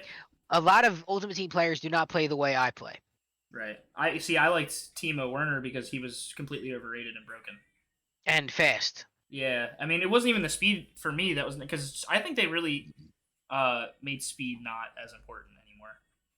I think people are so used to pace being everything in FIFA that like when they see a high pace card, they're like, oh, okay, this is a good card. But you can get away with literally having midfielders that are like 80 pace for like a really long time. But see, 80 pace is like that's still too much pace for me. Like I like using midfielders that have like 60 pace. Like, yeah, but you have problems with players in Ultimate Team that I have absolutely no problem with because you're so stuck in your ways of not putting pacey guys in the midfield. And like you can't do that anymore. No. Yeah, but see, like, because I use guys that are actually good at defending, guys that have good at passing. Like, I have role players that actually do what they're supposed to do, like the way you're supposed to actually play soccer. Right, I get You that, just but you when just you just get like Fede Valverde, who just he Mhm. is, or Marcus Llorente, who just has Yeah, 80 some pace yeah. and good stats. So you just use them. For the record, I hated both of them in this FIFA. A lot of people loved them. I didn't like them, but I did get a Valverde card, the one of the special cards he had, and I used him a little bit. I just didn't like him. But yeah, I mean, those are the type of players that I use. My thing is like in the midfield, I don't need 90 pace, but if I can choose a guy who's like Hullet Gang with like 88 pace, like why would I not do that? I just, I mean, because you also are the way you are now because you always had to choose guys with lower stats to fit in because you would have like one or two players that were worth like any coins, and then you had to build a team around them. For me, I'm always like I'm gonna do whatever's good because I fucking willing to spend enough money to build a Well, team. obviously, but that's what I'm saying. Like, obviously, a midfield in Ultimate Team, you want 80 plus pace. Yeah, I mean, But Conte was easily out of base cards last year was the best base card in the entire game, and I other than Mbappe, uh, but Mbappe was uh, literally a fucking legend. So, dude, you remember the beginning of the year before all those crazy special cards came out, dude? Like Conte was so much better than any other fucking player on the. He would literally his AI would like take the ball off of people and shit. It was retarded, and he had fucking like Conte 90 wasn't Chico. pace. It was so dumb. All right, All right, let's go to moving on to 3. number 3. I wholeheartedly disagree with this. I wholeheartedly disagree with this. They overrate Mbappe because he's their cover guy. He's their new Messi. And because he's a young guy, he's the hype train. Everybody wants him. That's why I believe he will actually get tied for first place or like right behind them in second place with rating. I don't think he deserves it. I think he should be, honestly, they're never going to downgrade him, but he should realistically at like in my opinion at max be a 90. I'll agree with that. I mean, because I'm trying not to be too harsh on him because the way I want ever be like lower rated. But he performed with what was in front of him. EA's in a shit league, but he still did what he needed to do last year Right. without Neymar, and Messi kind of struggled for a little while. It's just it's tough, but I don't think he should be a So 90. I don't think he should be on the same rating as Lewandowski or Benzema. So yeah, let's just talk in terms of what EA is actually going to do, not like because I mean we both agree that like last year's roster was top heavy. This year and it was super successful. It was like the most popular year of FIFA Ultimate Team I think ever.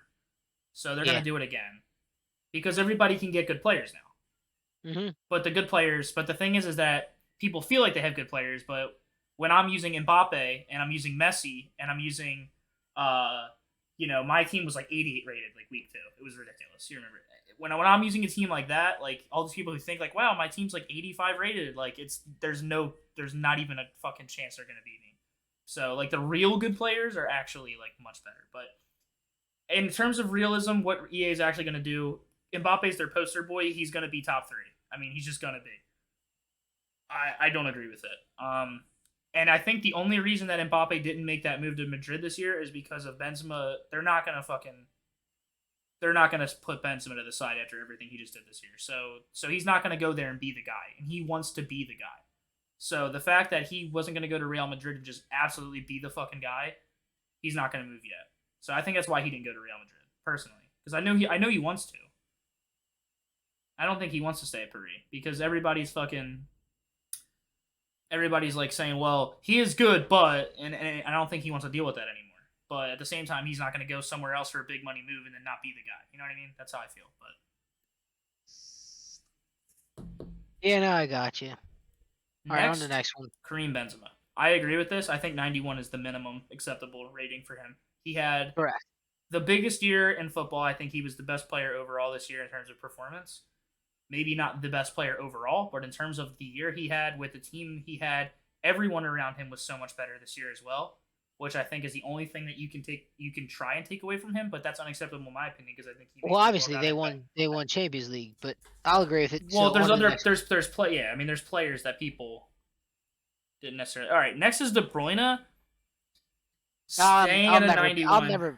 I'll never be upset with him over 90. They won the He Prem. I think 91 again is like perfect for him yet again because he had a great season. They won the Prem. They were the best team. Yeah, I'll never be upset to seeing him over 90. He does good work. And he's so fun to use in FIFA. He's so good. He's so good because like he passes so well, he shoots so well, he has really good free kicks. He's got good skills. He feels smooth. He's just a really good FIFA player. I like him a lot. So no disagreements. Moving on to Jan Oblak. They say downgrade to 90. I think he should stay 91. He should definitely stay 91. Yeah, Although, really although good. the team around him and in front of him has not kept up, he still has one of the best goal ratios in La Liga history. So here's what I think, And just continues to build upon it every year. here's what, and I haven't looked at this full list. By the way, I kind of just glanced over it and like looked for certain players. What I think they're going to do on this list, because of the fact that Real Madrid won so much, is they're going to say Jan Oblak down to 90, and then they're going to say Thibaut Courtois +1 to 90 because of how good Madrid. I think they're going to overrate Madrid because of how well they played. Well, Or see, Real. they've been waiting for a while to get Real and Barca back up top. Because for how many years was it? Barca and Real were the two best teams in the game. Mm-hmm. They've been waiting for any sort of thing to get them both back up top. Oh wait, okay. So the bolded ones are confirmed. So Benzema is confirmed at 91. I'm happy with that. I'm happy with that because they gave him the credit. They gave him a good upgrade. I still think he should be a 92. If Lewandowski and Messi and Mbappe are 92, I think Benzema's a 92 because I think Benzema had a way bigger season than Mbappe did. Like Mbappe really didn't do much in terms of international, and then they won the easiest league in the world to win if you're a good team. So yeah, 91. I'm good with that. How do you feel with that's a confirmed Benzema? So Yeah, Kimmich up to a 90. I like that. 100%. I agree with that. Actually, that's actually exactly what I would have rated him because he's just such a consistent good player. Again, he was really good in FIFA. I liked him a lot. I hope Goretzka feels better in next gen because his stats look really good. But yeah, I think 90 for Kimmich is good. Salah +1 to 90. I agree with again. I think he's incredible. Any disagreement there? No. All right. Manuel Neuer, 90. I said he should be downgraded to an 89, but that's just me because I think Oblak and Courtois are better, but that's just me. Yeah, but what has he done that had really offered him a downgrade? It's not that it's what he did. I think that the players around him are just better. I think those two guys are just better. I think that they should only downgrade him because those other two guys I feel are just better. But him being a 90, I'm not upset at him being a 90. Like I still think Neuer is the best. Yeah, but also overall with goalkeepers doesn't really matter because they all suck in this game. So who really gives a fuck? Cristiano Ronaldo downgrade to 90. I think it should be more. I think he should be an 89 or an 88, dude. He's not even finishing 90 minutes. He's still putting up good goal scoring tallies. He's not even playing 90 minutes. So he's a waste of a high rated card that people are going to spend a bunch of money on because he's Ronaldo, because he's going to have low stamina and his stats are going to be neutered a little bit. Yeah, but I still don't think I still think Messi and him should not be 90 club anymore. I think Messi should still be in the 90s because Messi still had a big year and he was playing 90 minutes. Ronaldo's really starting to have the downfall of his career because he's still playing well, but he's not playing 90 minutes. He's playing on a team that's a dumpster fire, and he's going to be a wasted. And because like look, even if Messi was an 88 and Ronaldo was an 86, I'm not saying they should be. I'm just saying like speculatively, if they were, people would still shell out a bunch of fucking coins just because of who they are. So I agree. I really think that Ronaldo shouldn't be 90s. I still think Messi is. I think I do. I don't think he should be number one though. So yeah, I think like 89 is where I'd put Ronaldo. How about you? Well, if you think Messi should be still 90 plus, then I'm saying Ronaldo should be 90 plus. Okay, that's fair. I mean, I agree with that. I put them both in. They're both in the downturn of the career. They're both not playing a full 90 minutes consistently, where they're both contributing all the time. I put them both at the same rating. So if you put Messi at 90, I put Ronaldo at 90. Yeah. You put Messi at 89, you put Ronaldo at 89.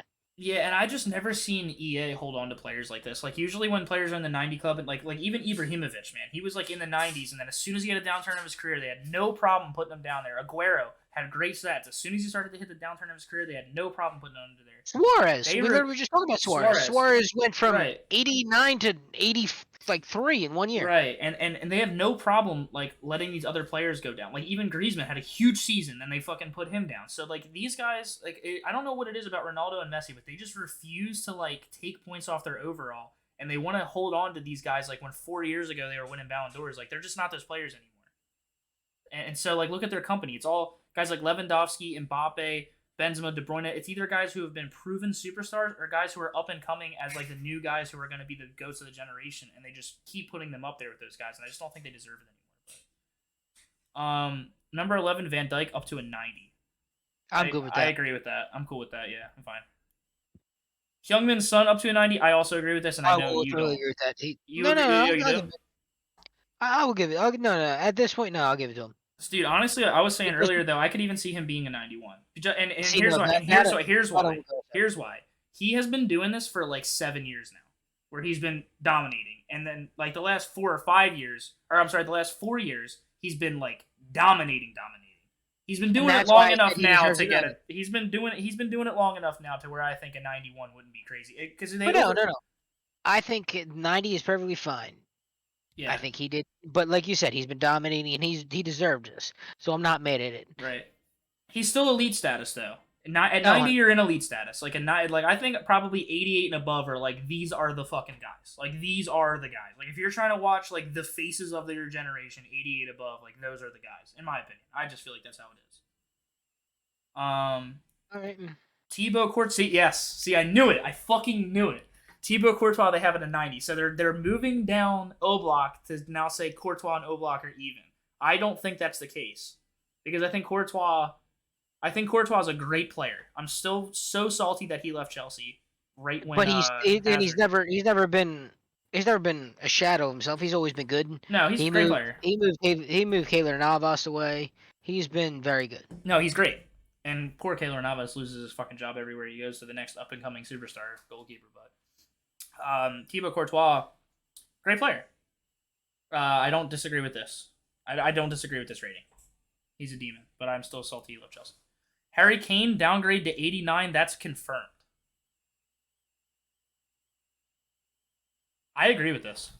How do you feel? I do. I don't think. I think last year's Son was more of the guy. The guy in that offense. Yeah, I agree. I also think that you could also, just to play devil's advocate, because like I said, I do agree with this 89 downgrade. A little bit. Yeah, that's fair. I do agree with this 89 downgrade. But to play devil's advocate, you could also say, well, he's playing for Tottenham, and they just kind of were in a transitional period where it's very understandable that their star striker might not have had as good a season, but that doesn't necessarily mean that he himself is not as good. Well, their star striker is also staying because of that transitional period and the fact that they now have Antonio Conte. So no. Right, but does that mean that objectively Harry Kane's a worse player? I don't think it does. Again, I'm agreeing with the downgrade, but I'm saying like at the same time he's still a great player. Yes, but now his role is different. Just like you said before about Benzema, he didn't deserve a higher rating because he wasn't putting up the numbers. Now he doesn't put up numbers anymore because that's his role differently. Right. Yeah. I mean, but look, 89 downgrade. I mean, that's still not a bad move. That's actually a W. Oh, exactly. It's still a top rating. It's just a thing. Okay, N'Golo Kante confirmed downgrade to 89. I like that. I think 90 was too high for him even last year because 90 just no. Last year he deserved his 90. They came off an amazing year last year. But Chelsea 90's so high. But yet you're arguing that Harry Kane deserves it. Harry Kane hasn't won fucking dick. No, I agree. No, I agreed with the 89 rating. I'm saying just to play devil's advocate, I could see. No. But I'm just saying, like you agreed with it. Right. Last year he had a 90. Guess what? He hasn't won dick in his career ever. N'Golo Kante has a World Cup. He has a Premier League title. Okay, Heung-min Son hasn't won anything either, though. Oh, and Heung-min Son hasn't won anything in his career either. But he's still a great player. I mean, fucking Mohamed Salah. You know what I mean? Like guys like that, like Mo Salah's won international awards. He won the cup. He won the African Cup. De Bruyne wins the Premier League. I mean, yeah. So you got over and over again. Look at all these guys. Messi won stuff. Roberts won stuff. Kylian Mbappe hasn't won a fucking thing, and he's won a World Cup. Or yeah, that's right. But I'm saying like I'm talking about in recent. That was 4 years ago. He can't ride that forever. Like okay, first off, it was 4 years ago. It was the last World Cup. Well, I'm not. Again, I understand that, but what I'm saying is like look at the other guys that he played with. Pogba, I guarantee Pogba's rating is going to be lower than it should be this year. Like people are going to start projecting him lower than he should be. Like all the guys he won the World Cup with that are great fucking players are going to get shit for not really doing anything internationally or playing on dumpster fire teams. This dude's playing in an almost irrelevant, like the absolute bottom of the top 5. In my argument, there should be a top 4 because of how much of a joke that league is. Because you can buy that league. And this dude is like crowned as like the king of the fucking sport. I don't agree with that. But Conte being downgraded to 89. I did say earlier in the year that I do agree with his 90 because I am Chelsea biased. He did have a fucking great year. He was a D guy at Chelsea. So yeah, I guess 90. 89, I do agree with this downgrade though. I 100% agree with this downgrade. 89 is where he should be. I'm glad, and this is confirmed too, so that's good. Neymar, 89. I think it should be 88. He was injured for a lot of last year. Yeah. All right, cool. Allison, 89, staying where he was. I agree. I agree. Yeah, that's a good rating. He's a fucking beast. Erling Haaland, +1 to 89. It's gonna happen. We know it's gonna happen. The minute he made the move, it was gonna happen. Yeah, that's his Manchester City buff right there. Exactly. There's no. Like he had a good year last year, but it was nothing above the year before. So it's literally just a Man City buff. Man City buff. Now I will say this though, it is an absolute crime that they put Mbappe 3 ratings above Haaland. I think they are. Oh, I agree. Right there, neck and neck. I mean, they were both the guys named that Real wanted. Like all the same moves that Mbappe was rumored to have. Haaland was the other guy that they were also contemplating. The only thing I have for Mbappe is he did it first. Right. Haaland was still in Denmark or Norway, where the fuck he was, when Mbappe was leading that Monaco team to the semifinals of the Champions League.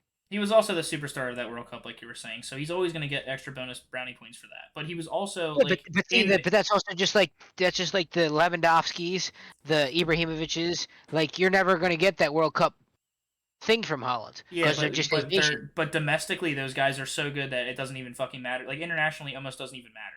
Like because Bayern had so many disappointing early exits from a lot of like big tournaments this year. And and have been for a lot of Lewandowski's career, but it doesn't matter because you know that you can put him on any team and he's going to be a fucking monster. You know what I mean? Like those guys are undeniable. We haven't seen Mbappe outside of the Farmers League. You know what I mean? Like we haven't. And internationally, they've been shit. Like they've been really bad. So, yeah, I don't know, man. But Haaland at 89 I like, but I really think he should be really like rubbing up on. Especially now because he's in the Prem, he should be rubbing up on Mbappe. Ter Stegen down 1 to 89. I'm okay with that. I'm okay with that. I think Ter Stegen's still a solid goalkeeper. I mean, he's on a team. No, he is. He's still a solid, but like you watched it last year, he let up a couple more goals than you would have thought he let up. That team was was shocking though, dude. That team was fucking. In the first half of the year, I mean, they were fucking terrible. Okay, guess what? It happens to a lot of teams.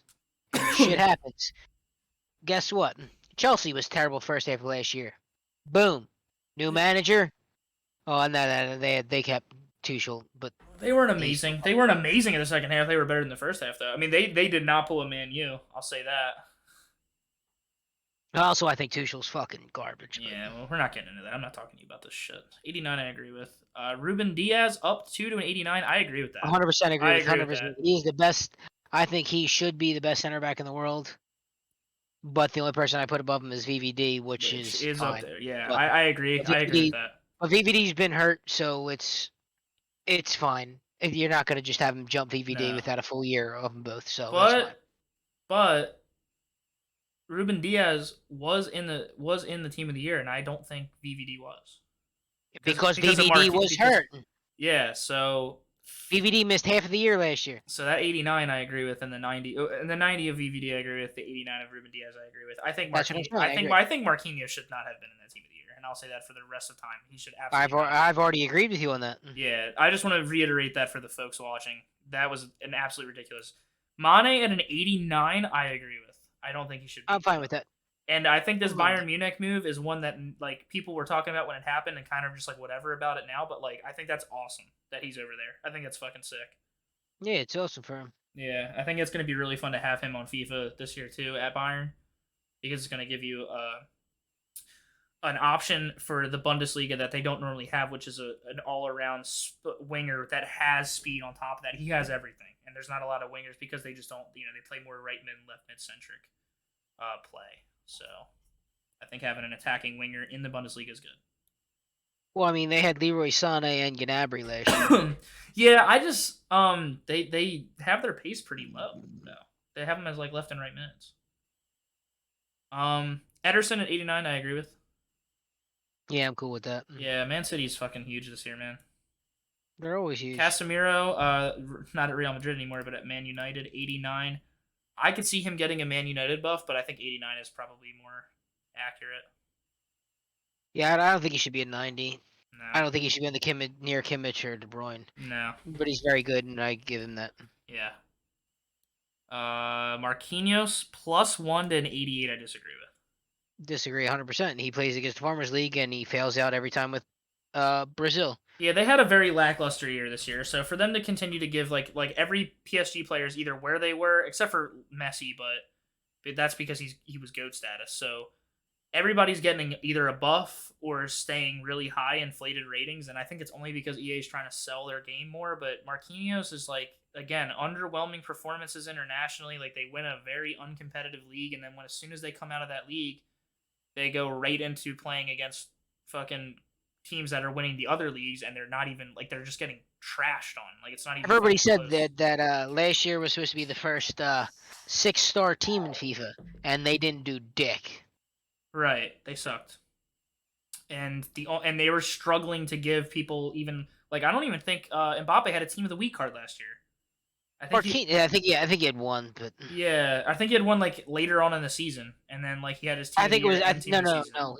No, he had one. It was like it was because of the international break too. It was because France did something. Right. So they're like doing whatever they can, scrambling to give these guys cards when they don't deserve it, and now they're giving them all buffs when they don't deserve it. But also, Marquinhos can't lead a line, man. Watching him play, he is not a strong defender. I'm a Marquinhos. Well, he's a very he's a very no. I like him. I think he's very good, but he's not like, it's just like, you look at World Cup 2014, which you love so much.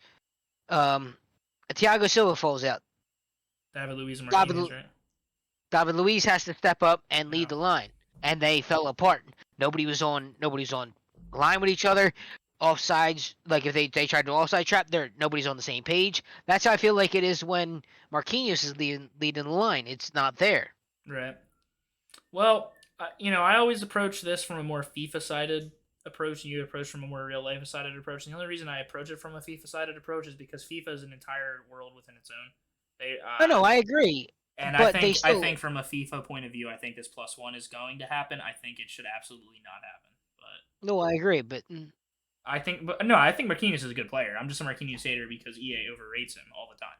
They constantly give him things he doesn't deserve. They've overrated him since he broke into that starting lineup. No, they overrate PSG players all the time now because they're the team.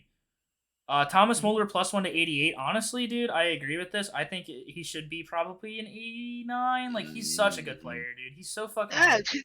I'll never disagree with the Muller thing. He is one of them silent guys that just continues to put in work day in, day out, underrated for his entire career. Dude, like, he's like in international qualifiers and all that stuff. I'm watching them. Like, everything is through Muller in Germany, man. Like, that guy's such an unsung, underrated guy. Like, no one ever talks about this dude. He's so fucking good, and no one ever talks about him. Like, when you watch that team play, every nice play they make, it touches his foot at least once. He's so fucking good. And then when he plays at Bayern, he's been the guy, like the face of that fucking club with Lewandowski for like his entire time, but no one ever talks about. He was not his entire time. He wasn't the face because you had Lam there. Lam was the face of the club at his beginning. I'm talking recent, like modern, like the last 4 or 5 years. I'm saying like the last 4 or 5 years since he's been in his fucking absolute undeniable prime. That guy has been the fucking guy. You go back to 20. No, but that's what I'm saying. You go back to 2014, that World Cup. Look at all the balls that they scored that went through Muller. He's been the guy for a while. I'm just saying. So like. I'm saying he's playing the best now over the last 4 or 5 years that he's ever played in his career, and that's I'll disagree with that. And think about this though. Think about how good he was in the early 2010s. I think he's better now even, and that's how good. That's what I'm saying. I will not agree with that. Okay, I mean maybe because they won the World Cup. I mean so watching him in that World Cup, and then after that, he was. Dude, Germany looks fucking good, man. They look good now. I want to say 2013 to like 2016, he was top notch, and I loved watching it. Yeah, no, he's so good. I love Thomas Muller. We're big Thomas Muller fans here. Gigi Donnarumma downgraded to 88. I agree. See, I agree. I don't agree. What did he do to deserve to downgrade? His team sucks. Okay. They lose constantly and they let up like fucking 3 goals a game internationally, and he's the goalkeeper. I think all right. Here's the thing. No. Okay, fine. No, I so think you're the whole for Italy, right? huh? And actually, they don't let up 3 games internationally like that. Dude, they get shit on internationally. Like the Champions League was embarrassing this year. Okay, see, internationally is different than Champions League. Internationally means when he's playing for Italy. I mean, like internationally with his club. Like, or I mean, what is that? Isn't that still international play? Isn't that still what they call that, or interleague play? Is it interleague or international? They call that interleague. They call that Yeah. interleague because it's Okay, multiple leagues. interleague. Okay, yeah, I'm sorry. But I know what internationally you're is saying. when Yeah. people suit up. Right. Okay, I was about to say, he did not lose any game with Italy last year by 3 goals. The only reason that I agree with this, because I think he deserves, but the thing is, let me finish. The reason why I disagree with this is because they are buffing everyone else on PSG. If there's anybody who deserves to either stay where he is, in that case, it's him out of any of them. No, I still think he's the top goalkeeper in the world. I still think he is too, but 88 reflects that. He's the youngest. 88 is still a great rating. I think he should be 89. Yeah, so what I'm saying is because of the fact that they're saying everybody else should be either +1 or where they are, I think if any of them actually deserved to stay where they are or get +1, it would be him. I don't think Marquinhos deserves it. I don't think Mbappe deserves a +1. I think or a +2 they're saying. Mm-hmm. I think, it's a +1. I think Donnarumma would then deserve to stay because that's the logic they're using is that everybody in PSG is going to get like a fucking buff or stay where they are, except for Neymar because he's hurt, but that's an obvious one. I think Donnarumma would then deserve to stay by the logic they're using in this list. But if they are actually rating them where they are, Marquinhos should get a -1, Messi gets like a -3, Mbappe stays where he's at, then Donnarumma having a -1 isn't crazy. But exactly. Yeah, that's like them blaming him solely for that. Raheem Sterling going to Chelsea, staying at an 88. I'm okay with that.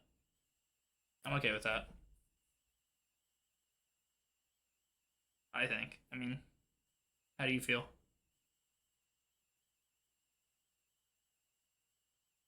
Eddie?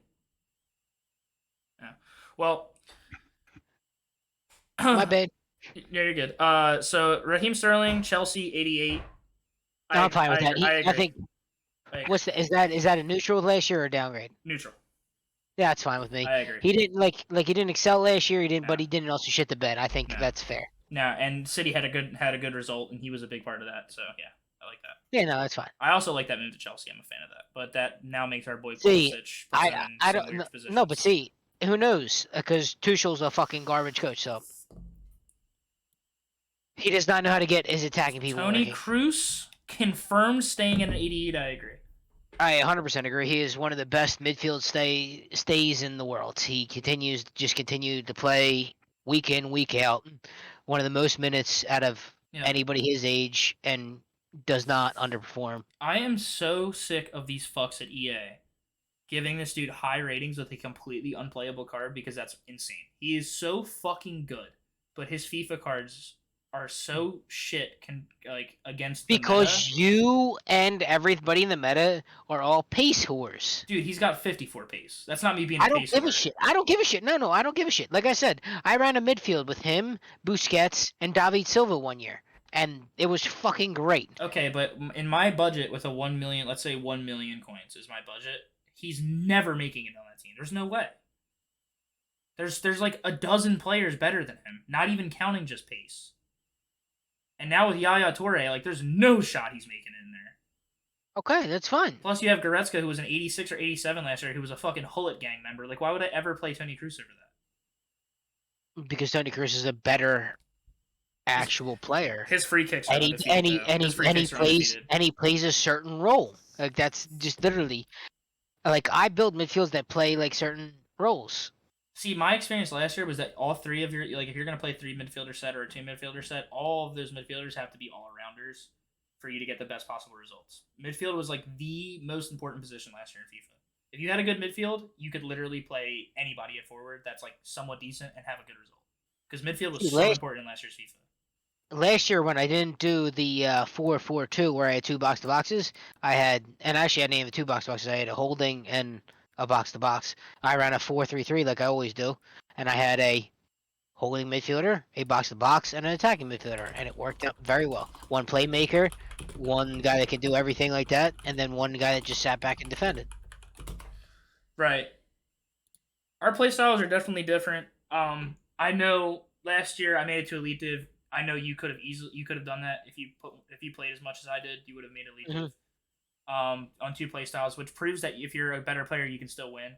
But in my opinion, I think the reason why you always struggled against me once I got a better team, well, you struggled against me on defense because my attackers were so good. But the reason why you struggled against me overall is because you had good players, but you couldn't control the midfield. And your entire game is about controlling the midfield. And when you get like a 3 midfielder set that's meta, like you will win the game off of that, guaranteed, because you're going to be getting the ball randomly random interceptions and guys just absolutely smothered because your midfield is right there for the attack. And then as soon as you pass the ball down, you think you're on a fast break. Then here come my 3 fucking midfielders like right in position. Now you're against a fucking 7-man defense. So like I think midfielders really swung the game last year.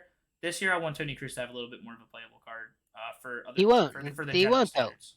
though. He won't though. That's just the way they do it. They don't give him pace, and he won't have a good card, which is why I like him. But Goretzka staying at 87. Good with it. I agree. I'm cool with it. He's amazing week in, week out. He's learned a lot from Mueller, and there's nothing you can say about him. Put one of his stats at like 79 though. I don't want him to be a Holo Gang member. All right, I'm sick of them giving so many. I'm sick of them giving so many people Holo Gang. It doesn't mean anything anymore.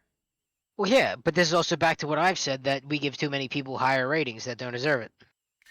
I just think I see. Here's what the thing about that. I think that there's so many leagues that are so good that it's okay that you have 20 players that are high rated. Because if you think about it, throughout 5 leagues, that's like 4 guys a league on average that are just really fucking good.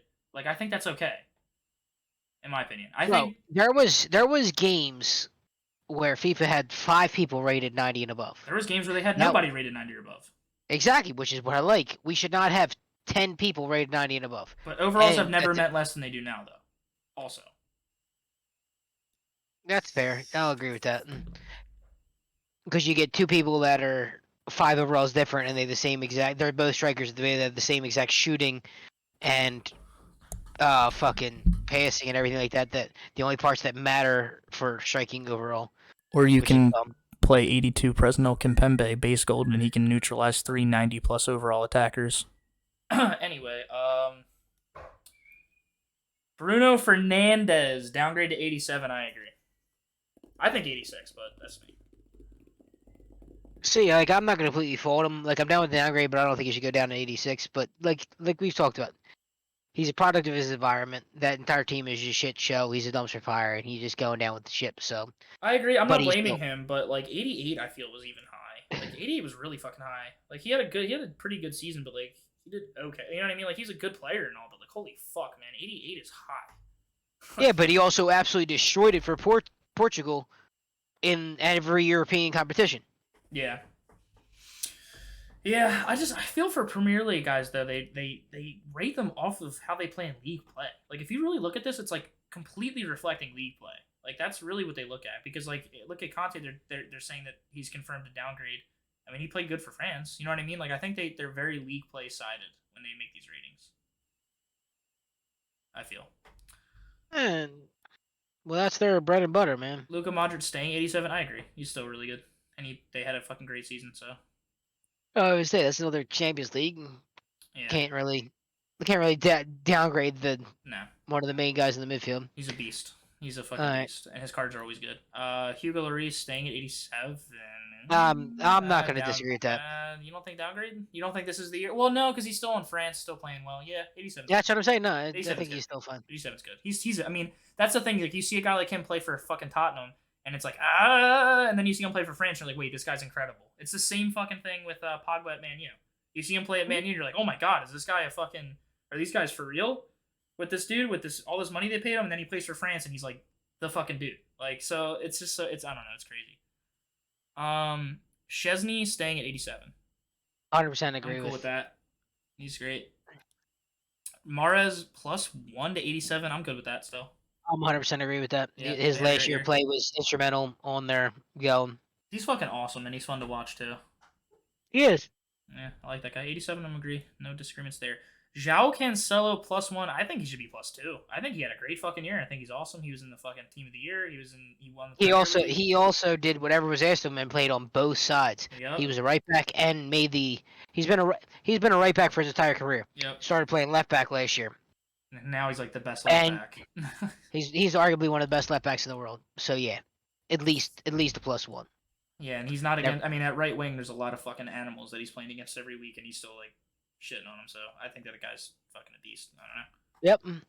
But yeah, I think 88. I would be cool with an 88. If I saw an 88, I would not be. I would be like, yep. I'd be like, yeah. And I'm first of all, I also want to say I'm glad that they're finally over the last few years they finally put defenders up there with attackers in overall rating. I'm so happy they're doing that because there are defenders that deserve just as much rating as these attackers.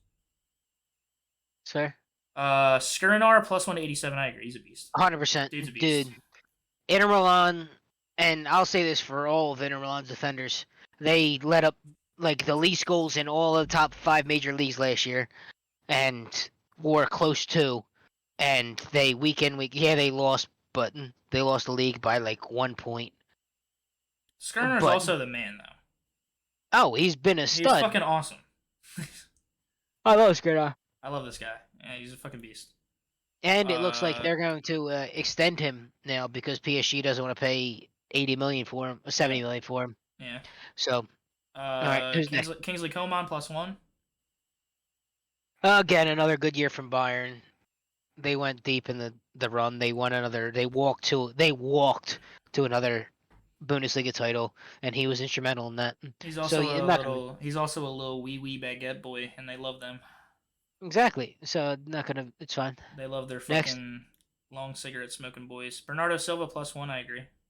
100%. Dude's a beast. I mean, at least a +1. That dude's a fucking animal. I think honestly they should have flipped Bruno Fernandes and Bernardo Silva. I think that Bernardo Silva should have went up to an 88, and then Bruno should have went down to an 86. But I think Bernardo Silva's a beast. His card last year, Eddie, I was telling him from the beginning of the year on, because finesse shots were OP especially, that this dude's a monster because he had great curve and great finesse shots. He had the trait. This dude last FIFA was so good. He was so good in that early FIFA. For like the first 3 months of FIFA Ultimate Team, he was fucking awesome. So, Trent Alexander-Arnold staying in at 87. I'm cool with that. I think he should have been downgraded. Yeah, you said that last year that you weren't exactly sure that 87 was the right rating for him too, though. Because I mean, he's been struggling. Because the biggest thing about him was he pushes so far forward and he adds that attacking prowess. Right. But last year his attacking prowess it's fallen off, and he's not performing as well for England, and Liverpool's not obviously running through the league anymore. I don't think he should be that high. I still think he's one of the best in the world, right. But I think he deserves a little bit of downgrade to show him like, hey, you're not doing what you're supposed to be doing at. You're forgetting about one little important detail though. Oh, what is the detail? EA ambassador. Exactly. He's on the cover. He's on the front of those packs every time you go to open them because he's an EA ambassador. So he's gonna say. Oh, I know. You know Trust me. No, I get it. I know exactly why it was. Yeah. But I'm just saying that that's just my opinion. Remember when Royce was on the cover and they gave him like a fucking insane card that year, and then first the off, shit out of him the next year. Well, Royce deserved it that year. I agree, but the next year they fucking shit on him when he didn't deserve it, and right after he wasn't on the cover. So as soon as he stopped being an EA ambassador, they blasted a big, fat, juicy, salty nut right on his German forehead with his perfect hair. Also, Messi was not rated higher than Ronaldo until Messi became the cover athlete. Yeah. It's just the way EA does it. But I also agree that Ronaldo was the better player earlier on, but like straight up. Well, obviously he was a little older. He's been a little more. He's got like 2 years. Immobile, 87. I'm fine with that. Cool with it. Thiago Silva +1 to 86. I agree with that. I'm cool. I 100% agree with that. I'm cool with that. I will 100% agree with that. And that's confirmed. That's confirmed. I will 100% agree with that just because not only is he leading that defense, that Chelsea defense, he's also teaching these guys like Rugier, who should have been Team of the Year last year. He's making these guys better. He's making them all better from his experience. And I think, and you see it when he's out there, and I talk about this a lot. The fact that when he's out there leading that three-man defense, you see how the line plays versus when he's not there. He's a staple in Because- our 11. Even if he's not the better player in that position on the day, he's still a staple in our 11. But exactly, but he's still the leader of that line. So he Right. might not be the best center back out there, but he still leads that line. So if he calls an offside trap, it works. If he wants to push the line up on a free kick, it works. Other people do it, you guys get fucked. Speaking of Rudiger, we haven't seen him yet on the list, and now we're slipping down to 86. So, Well, he was also like an 82 last year, so yeah, he's a team of the year snub that everybody was pissed off about, and he's only gonna get an 86 or an 85. That's kind of sus, but I like this confirmed rating. They're not gonna give him a +6 from 82 to 88. Out of every confirmed rating that we've had so far, I agree with them all. I actually like what they're doing. So I like most of them. I'm I cool think with there's that. one I didn't. I think there's one back there I missed. That I didn't Harry like. Kane -1, Conte -1, Benzema +2 to 91, Tony Kroos staying 88. Those are the only ones so far. Oh, all right, then I agree. Well, Frankie de You say Jong so. -1 to 86. I agree. 100%. I agree with that. I mean, there's no argument to be made there. That's an easy one. Yeah. Jan Sommer +1 to 86. I agree. 100%. He Beats the continues just, and the big thing for him is the fact that he does it on the international level because his club doesn't really. No, and It even doesn't- though his club overall isn't anything to fucking bust a cap over, he still plays well, even though he's playing against demons in that league. So I like it. Keylor Navas -2. I mean, I agree. He didn't really play. So See, I think -2 is a little harsh because you like guys like Neymar and some of these other guys that just don't play. They only get a -1. Also, he's a PSG guy, so he shouldn't have got that. well, you always see guys in comments Plus- talk about Neymar. They're like, why does he still get these ratings when he gets injured? But it's like, it doesn't matter because as soon as he fucking suits up, he's the best player on the field. So I So I was still agree with Royce that. for the longest fucking time. Right, but But like Keylor you said, Navas they isn't should've- touching the pitch. He literally is bringing them to the World Cup because he shuts out everybody in international play for Costa Rica. Hold on. Yeah, but I told you. Give me a second.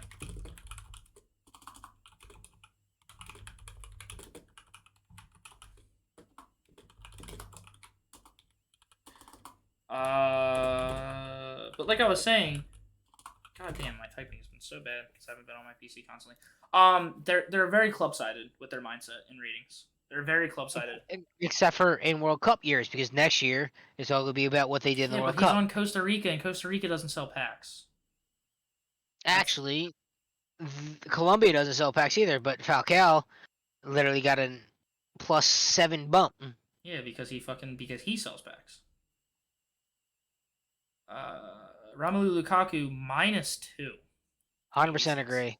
Hate it, but He agree. didn't touch the pitch, so we didn't really get to see how. But like when he played early last year, he was so fucking good, and then they just stopped being on the team sheet. Because the coach at Chelsea is a fucking dipshit. Sergio Ramos down 2 to 86. 100% agree. I agree with that as well. He's not. To me, this isn't just because of PSG. It's watching him last year play for Spain in the World Cup qualifiers. Yeah. Look like he lost a step. Yeah, I think he's an 85. Honestly, he's not that pantheon of God center back that he was. I think they're still romanticizing when he was playing for that fucking team with Ronaldo and. Well, no, who he was. actually, He's no, not that guy anymore, man. He's just not. Actually, I don't think they are. I think they're romanticizing. Like they're holding on to the PSG. last bit of no Spanish defenders. Yeah. Okay. Because who's the next big Spanish defender?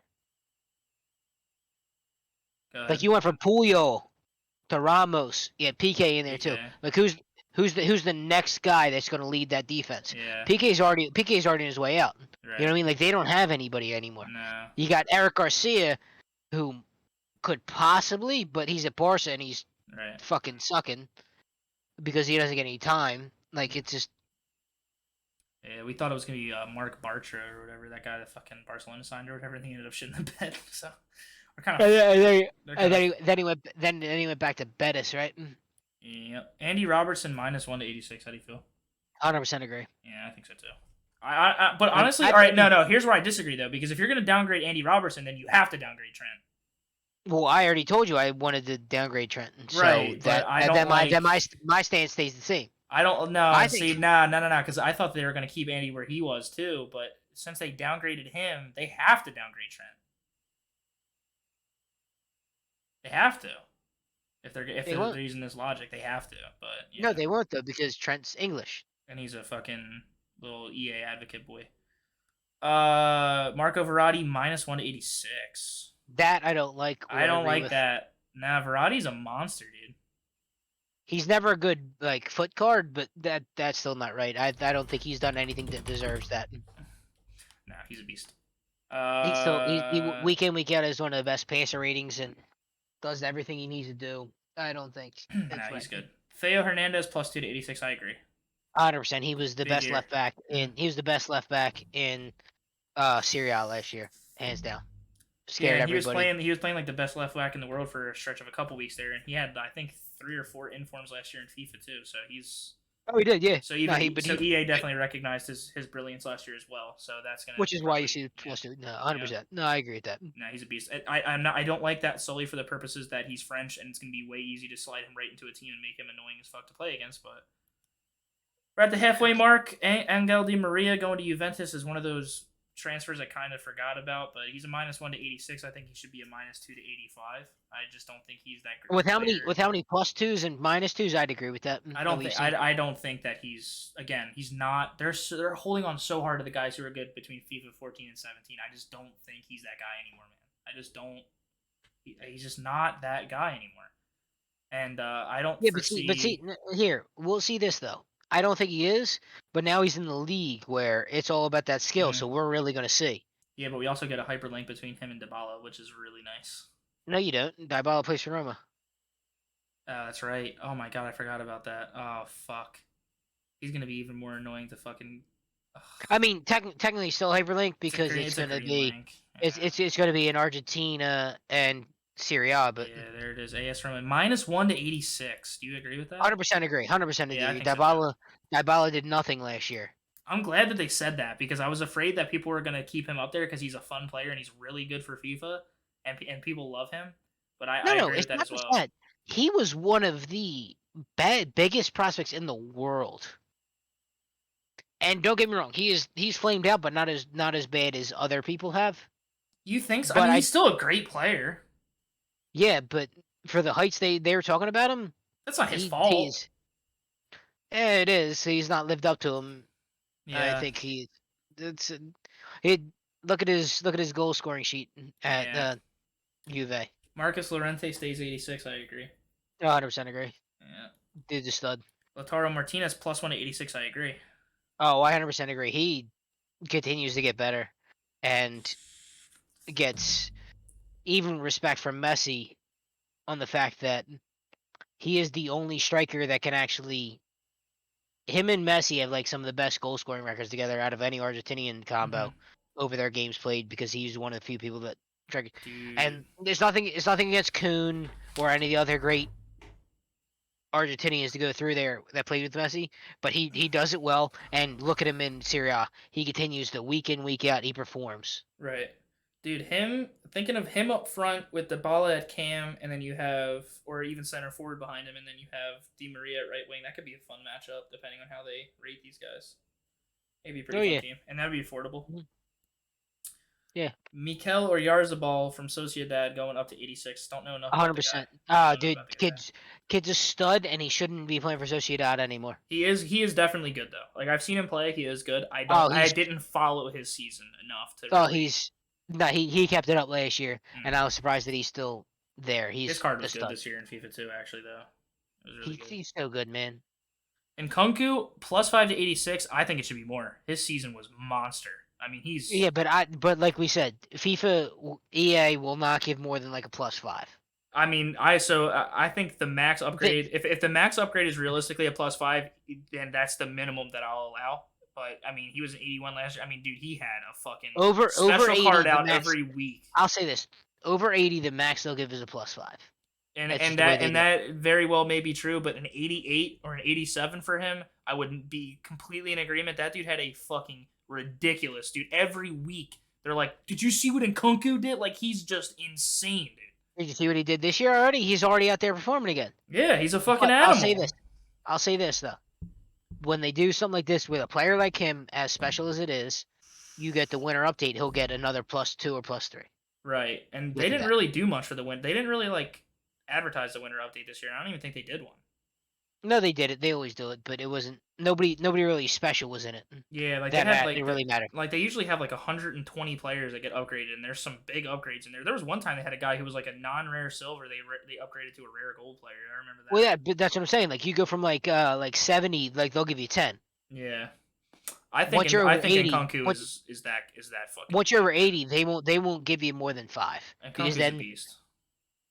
And this is why I think they do this, because because in doing more than 5, they admit that they were that wrong, and that's why I don't think they do things like that. Well, I don't think I mean, honestly, nobody could have predicted that he was gonna have the year he did, though. I mean, nobody. No, but I mean, in 81 last year was probably pretty fair for him. I mean, nobody even really knew. Like, he wasn't really even on the map, and now he's like the fucking guy. Like, he's. He was definitely on the map. He was the top prospect coming out of France in 2017. He went through PSG's youth academy as like the next starlet for France. And now he's a fucking monster, dominating. Like, no, that's what I'm saying. Like, it's not like he was nothing. I'm not saying he was nothing, but like nobody's like, listen, Nkunku kid, like he might be next up, dude. If he keeps that up again this year, dude, he might be like in the top fucking 10 next year. Like that. But that's like, what I'm telling you. That's what I'm telling you. That was what his expectations were. That dude's a fucking beast, dude. Everybody thought he was going to be that guy. And then PSG just didn't give him the time. He never got on the field. So he left. Yeah. Just like Xavi Simons is now left and finally get done. Gnabry, 86. I'm fine with that. I'm okay with it, but I honestly think they shouldn't even really touch him though, because fucking Mane's gonna get a lot of his time now. You see, no, I don't think he will. Or I'm sorry, that's Leroy Sané. Never mind. What the fuck am I saying? I actually really wanted the Gnabry transfer to Chelsea. I think that because I wanted a really fucking weird front three, like a Gnabry, Sterling, Werner, some crazy shit like that. Like that would be so weird to see. And or if they got like Lewandowski or like Ronaldo, which is such a crazy. No. Here. No. You get Gnabry, right? Play him out on the right. You already have Sterling. Yep, play on the left. He can play on the left. Then you run Havertz at the false 9 because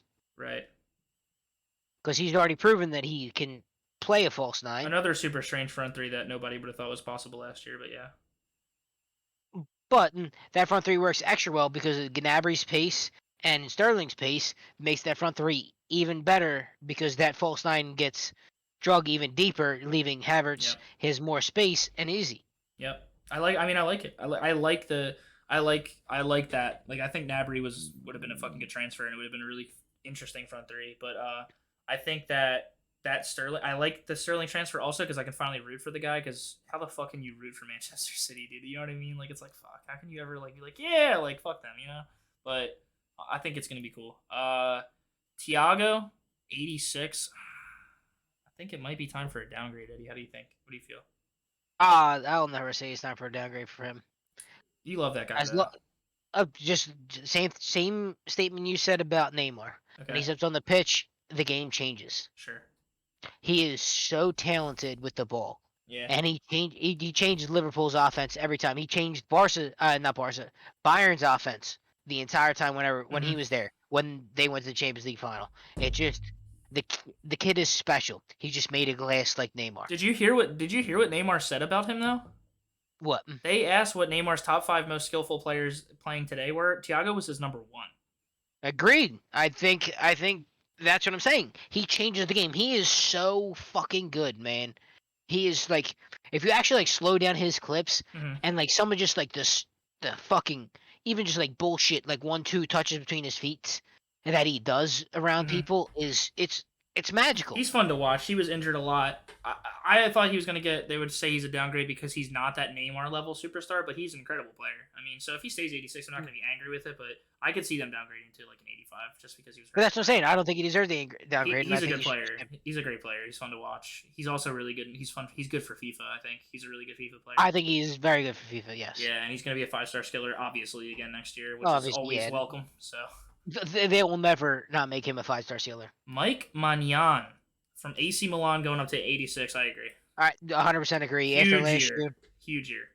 he made some very key saves. I want to say the one main key save is at the death in the Derby, which probably won them won them the league. But this was the Derby game in December. Yeah. It was a 2-2 game, and he makes the save Yeah. at like the death, and it was a beautiful save. If he Yeah. doesn't make that save, I think that's pretty much it. Yeah, and he's a little wee baguette boy. FIFA gave him, EA gave him multiple informs, which means that they're acknowledging his greatness. He's gonna get an upgrade +2. I see it 100%. Yeah. Rudiger +3 to 86. I 100% agree with this, and Yep. I'm happy to see it. I love it.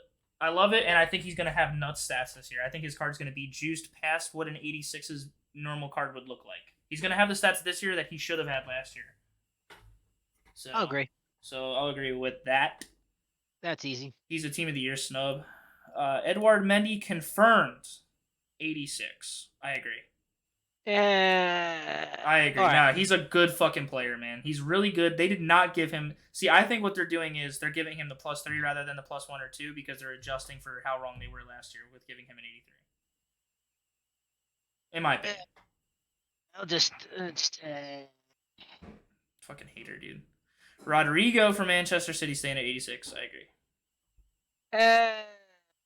that one hurts because he's slowly becoming that Fernandinho type role where he's the metronome of that team, and I think his pace setting play is underrated for that team. You think he should be higher?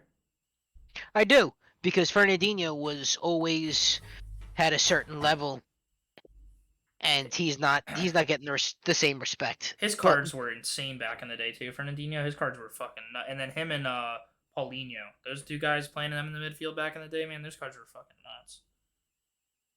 Yeah, but that's my other thing. I think he should be an 87. Yeah. Because everybody else in that midfield got a +1, and he did not. Okay, so going off of what I feel, I think an 86 is fine, but going off the logic of this list and the logic of EA, an 87 wouldn't be shocking. Correct. So, okay. But yeah, I'm cool either way. As long as anything but a downgrade, I'm cool with.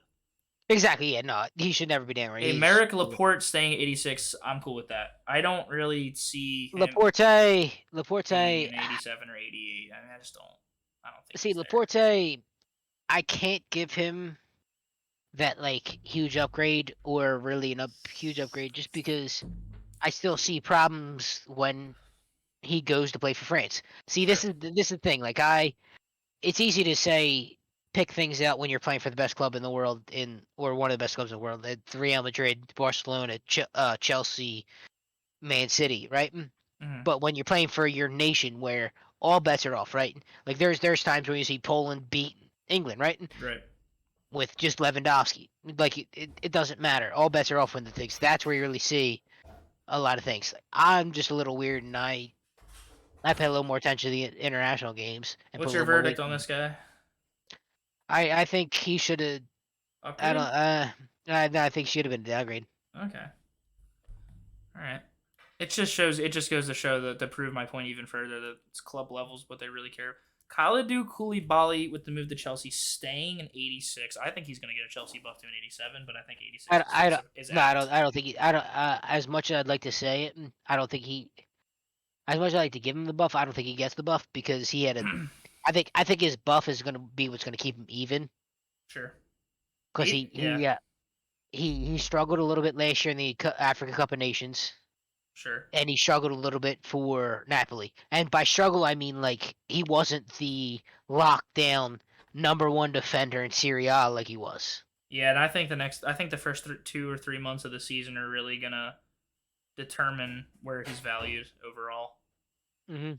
Because a lot of people think he's going to struggle, like, heftily in the Premier League, but I don't think so. I think he's just a monster. I think once he gets adjusted to the speed of play, I think he's going to be fine. See, I don't think he's worried about the speed of play. I think it's just going to be. I think he's physical enough that he can handle it. I mean, like you said, it's just going to be the speed because obviously everybody that plays in Italy, they deal with that physicality. Yeah. that the Premier League does. So the Yeah. physicality is not the problem. It's just going to be basically getting used to Chelsea's 3-back is my thing for him. Right. And who's more physical than Koulibaly though? In the grand scheme of things, I mean that dude's a fucking tank. In the world, not many. He's a tank, man. He's big. He can Exactly. succeed, man. He's in a place where he can succeed right now. Exactly. My thing is, it's just going to be getting him used to that 3-back. But like I said before, you have Thiago Silva there, which is one of the best guys that can help him out in that role. Sure. David Alaba +2 to 86. I agree with this. I think 84 was low 100%. last year. I think 84 was low last year. Well, I see 84 was low, but it was kind of nobody knew really what to expect at him really being like his first full year as a center back. Yeah, I mean, I think that I was gonna say that. I think that was an adjustment because of the position adjustment, but he's still a great player. I mean, Because, but also just because we talk about ratings and how EA does it, not just the way the real world works. An 82 left back used to be the equivalent of like an 84 center back, right? mm-hmm. So basically, they moved him left back to center back. I kept his rating the same because he was an 84 left back. They moved him 84 center back. Yeah. Now they're kind of correcting it because now they don't do that anymore. Now it's kind of like, hey, if they rate all defenders kind of like the same. They'll give him that nice like even across the board rating. Sure. Big Alaba fan. Big Alaba fan. Oh, I love him, dude. Watch He's a him beast. play for Austria where he plays in the center of the midfield. Yeah. It's No, fucking awesome. I would love to see a fucking CDM card just for FIFA purposes, but he is a center back. So. Well, that's what I'm saying. You watch him go. If they could give him that card because he plays that for Austria.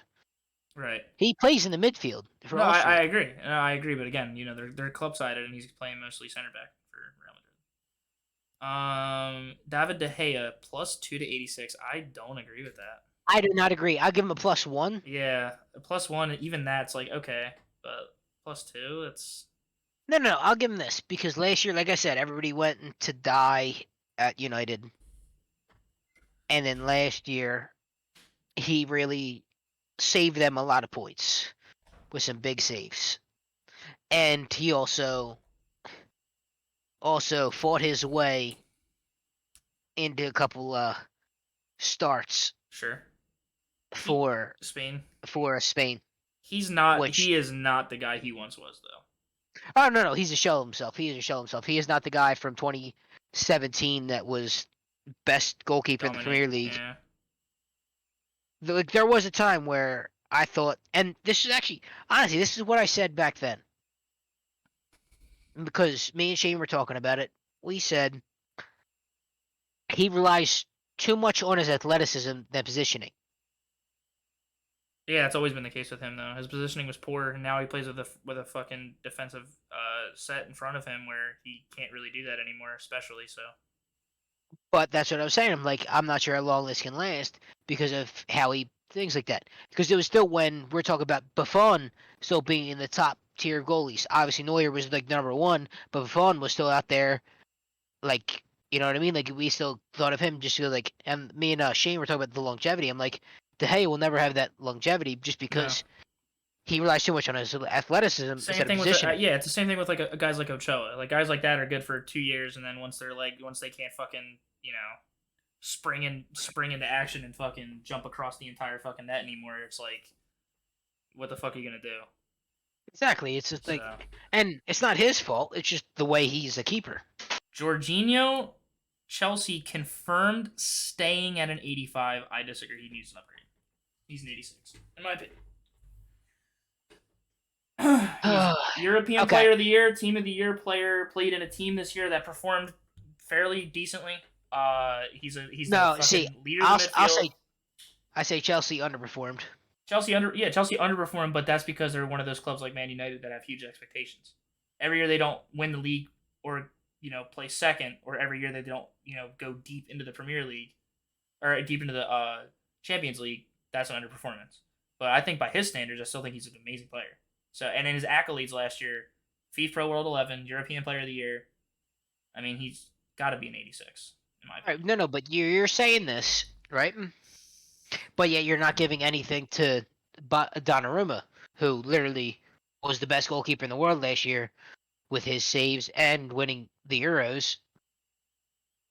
Like, you can't have it both ways. Well, because I think he was. I think they overrate. Because I think PSG, the whole team is overrated though. Yeah, but no, but it's either you value the international play, which is what gives him that extra bump over N'Golo Kante and all that for that FIFA Flow World 11 type stuff, and the same reason why Buffon was on the same thing. Like, it's either you value the international player or you don't. Well, how I personally feel about that versus how I know EA evaluates those things, I'm surprised he stayed in 85. That's what I'm saying. But that's what I'm saying. You're okay that they downgraded Buffon, and then not Buffon, Donnarumma, but then you're not surprised. You're surprised that he stayed the same. I think they should have given a -1 to literally every player at PSG because their ratings are so fucking inflated. It's insane. Yes, but I'm talking about well, first off, Donnarumma's rating was not inflated at all. He's a good player. I think he's going to stay at 89 because that rating's not confirmed. I think he's going to stay at 89, but I don't mind the downgrade. But I think that Mbappe should be a 90, not a 91 last year, and should be a 90. No. I'm talking about two people that are very similar in their stats, right? Right, but one's evaluated at an 85, and the other one's evaluated at an 89, dude. There are two people who have very similar accolades, and one is 4 ratings lower than the other. And one also was won the Champions League, and one didn't. One was also higher than that before he went to PSG, so you can't just give him the PSG hate. Right, but one won the Champions League, still remained 4 ratings lower, and one got and then won the following year on the quote-unquote, it's not even going to be close, best team fucking, oh my god, they just bought the Champions League, had a disappointing fucking early exit. So these players are evaluated almost identically, and look at how they're rated. That's my point. I'm just saying, you can't have it both ways. You can't just dismiss the international stuff for one and not dismiss. No, I'm not dismissing the international stuff. I think the reason why people are saying that Donnarumma's getting a -1 is because of his play in the Champions League.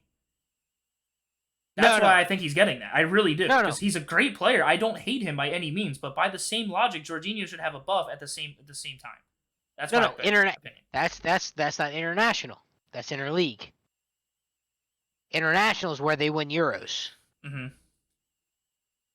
Okay, well then by that logic, then again, like I said, Donnarumma staying in 89, I'm not against that. I'm not against that. In 88, I'm like, I can see that.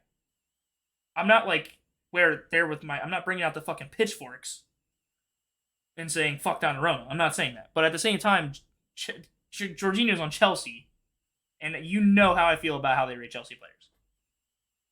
And also, you know how I feel about the other issues. I think they rate them fairly. I don't think Chelsea's that good of a club because Tuchel is a shithead manager and does not play your guys to their best potential.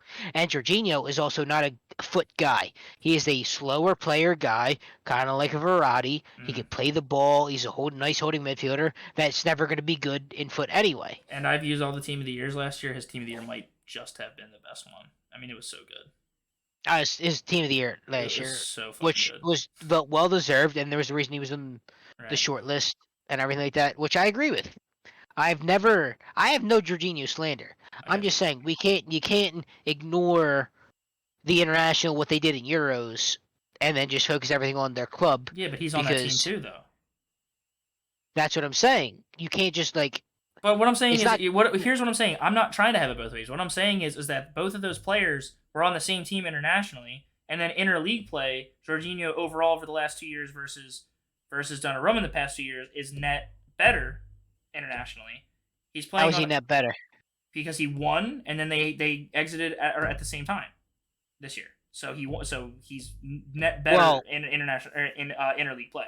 Well, the first year in interleague play, Donnarumma didn't get to play in it. Right. So my statement is still true. It's net better. But how is that his fault? It doesn't matter if it's his fault or not. It's still on black and white. He's still better because one year Donnarumma did. I'm not holding anything against Donnarumma. I'm trying to boost up Jorginho because Jorginho is just as much a part of all that, and I think he's a great player. I think 85 is underrated considering how they're rating all these other guys. If Thiago doesn't even play and he's an 86, Jorginho does play and still plays decently well, even on a team that's not or plays well on a team that's, in your opinion, not underperforming, which I agree with. I still think Jorginho's at that level then. But an 85 is still a decent rating. First off, Thiago and Jorginho will never be on the same level. Yeah, because all right, we're just okay. I'll just stop there. Casteels -1 to 85. I don't really watch close enough. Enough of. Yeah, no, I'm fine with that. Lucas getting a +2. I agree with Lucas Hernandez. He stepped up last year. I'll give it to him. Yeah, maybe this year they'll give him a card that doesn't have stupidly low pace. I think 82 or whatever they gave him. That's so dumb that was that low. He's really fast. Lorenzo Insigne -1. That's an MLS. That's an MLS nerf. Oh, it is. 100% it is. He's still a great player. Oh, he is. And the fact that the only reason he went to MLS is because he didn't want to. He pulled a hamstring. He didn't want to play for anybody else, or like against Napoli. He was a club guy through and through, and he didn't want to put himself in a position where he could play against them or do anything like that. So he pulled the hamstring, and I respect it for him. And he's gonna continue to just torch that fucking league too. He's gonna do exactly what Ibra did and Giovinco and Pirlo. He's just gonna go there. The best part is, did you hear? Federico Bernardeschi went with him. Yeah. Yeah, they're gonna fucking torch that league. Those two are I'm going to that game when they come to play the Union. Yeah, yes. I can't wait. I can't wait. I'm gonna be rooting for the Union, but like low key being like, go Toronto. Like I'm gonna be like, let's go. Like they're gonna torch that fucking. They're just like head and shoulders above everybody. Like they're so good. Insigne is still gonna have good FIFA card though, because he always does. Oh yeah. And he's still Italian. Hakimi staying at an 85. 100% agree. I agree with. Hopefully this year he has better defending stats though, because I think 78 or whatever was so low. But I think it's because they give him so much pace that they take away from his defending stats. But see, he's never been the best defender. That's what I'm telling you. Like that's the evolution of the right back that we've had currently. He's the guy that gets up and back. That's why he was so successful at Inter. Is because he played that, and Dortmund because they played that 5-back. Then Inter played that 5-back or 3-back with the wing back. He gets forward and he doesn't need that defending because he just gets back and he just has his body there. He doesn't need to really tackle that well, which is one of the key defending stats. He gets back, but his main thing is his attacking prowess and ability to get up and back. So he's his speed and his passing. Yeah, and he also, by the way, is going to probably be the best right back in the early game by far for a while. Oh, he will, 100%. I'm still not seeing. There's a name I'm still not seeing, and I will wait till we see him to mention it. But Jordi Alba -1 to 85. I agree. I think Jordi Alba should have -2. Yeah, I was gonna say I think 84. I mean, he's not. Watching him play for Spain, even at Barca, I think. No, yeah, he's not. There's a couple games at Barca where I thought Serginho Dest looked better on the field than he did. It's rough. Serginho Best, baby, that's my boy, dude. I fucking love that guy. Like it's just rough. Like it's not that I hate Alba. He's reaching the end of his career and he's not the left back he was. They are holding on to that. I'm telling you, man, that era, man, they are fucking holding on to those guys with white knuckles, dude. They are so scared to fucking rate these up and comers. Paul Pogba -2 on his transfer back to Juventus. I'm okay with this as long as once he goes back to Juventus and then he shits on everybody again, they put him back where he deserves to be. What's -2 put him at an 85? I'm okay with that. He's gonna go there. He's gonna torch the league in Juventus and be the player that we know he is, and then he's gonna go back up to like an 87. The only way I say that doesn't happen is if they don't let him play that free-flowing midfielder where he gets to play box-to-box and do whatever the fuck he wants as a creative playmaker. Yep. If they don't do that, he will continue to struggle. Dude, all they got to do is take the leash off and play him exactly like they did before he went to Man U, and he'll be fine. Well, he doesn't have a Tony Conte anymore, so... He should just start just doing whatever the fuck he was wanting to do anyway, because he's a fucking beast. Well, you see it, and I've said this for a while. You see it for France. Right. He still could play as one of the best midfielders in the world. He is an elite midfielder. Even at United, when every quote he sucked, he'd still no look crossfield passes 70 yards over to Rashford on perfect stride. The kid's still amazing. And Yeah. I will say kid because he's younger than me, which is fucking ridiculous. Samir Handanovic -1 to an 85. Agree. I hate to say it, but Yeah, I'm he's cool old. with that. I'm cool with that. He's just too old now. He's been up there for so long. Jaden Sancho -2 to 85. I think it should be a -3. 100%. I think it should be a I would -3. say. I would say that it at least.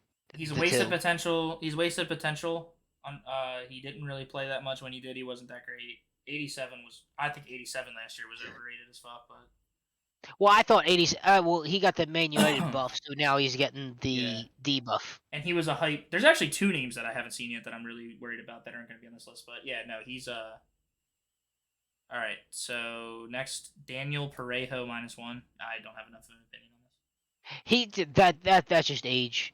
Yeah, he's been around for a long time now. Yeah, and he's basically the reason you're not really familiar with him is he's never a guy. He's a my type of player. He's slow, a nice little metronome in the midfield. Right. He fucking He's SBC slow fodder with pace. for me. Yes, Gerard Moreno 85 -1. I agree. He's just getting older. Another Spanish guy. From nothing wrong with that. Villarreal. Yeah. Okay. Rafael Varane -1. I agree. 100% agree. Should have been a -2. Yeah. Yeah. I mean, still think he's a good player, but he's also a wee baguette. So there's that. Yeah, but also no. But he can't be a good player in that defense because there's no line, there's no leadership. That back line between the four of them just looks like shit. Yeah. So he deserves to be a casualty of that shit. Is he gonna play? And how do you feel about the World Cup though? Oh, he'll definitely play. He'll definitely play for that, and that's why he will get. He's gonna get buffed. He's gonna get a major buff. Yeah. In January. Dude, all these. Here's the thing, though. I think the World Cup might actually end up ruining his FIFA because of how early it is. They're gonna get so many international man of the match cards that are gonna be ridiculous. That are gonna ruin the game early as fuck. In my opinion. Fabinho -1 to 85. That's just age. Yeah. Jamie Vardy -1 to 85. That's another age. Age. Yeah, he's gonna also lose a little bit of pace. I hope they don't cut his legs off because they might do that. I don't think they're gonna. I hope they don't. They might cut his legs off. No. It's still too early for them to cut his legs off. After the first couple weeks of the league, first 2 weeks, he's still got the legs. They're not gonna cut him off. Yeah, you know how they are like after they're 30 though. As soon as they like lose like a half a step, they're like, oh, you were at 92. You're fucking 70 pace now. Like they love doing that shit. Yeah, no, I'm just telling you, I don't think they will. No, I don't think so either. I hope not. Kyle Walker staying at 85, I am 100% okay with. Totally fine with that. How do you feel? I'm sorry, repeat that. Kyle Walker staying at 85, I'm cool with. Agree. Yeah, he's still elite. Stefan De Vrij, 85 still. Agree. I'm cool with I that. mean, I think he should have got a +1, but That's not gonna happen. You know that. they just don't like him because he doesn't get the start for Netherlands because they have De Ligt and VVD. Koke. No, De Ligt got transferred. De Ligt plays for Bayern now. Yeah, he got transferred. No, but I'm just saying for the Netherlands, they're both Netherlands. It's the Right. De Ligt and VVD Yeah. are the starting two. De So Ligt that's why they De never. Ligt- I don't know why. Yeah. So that's why they never give De Vrij the start for the Netherlands, which is why he'll never get the respect he should get. But all right, Koke, where we at now? 85 still. I think he should have had a downgrade. Yeah.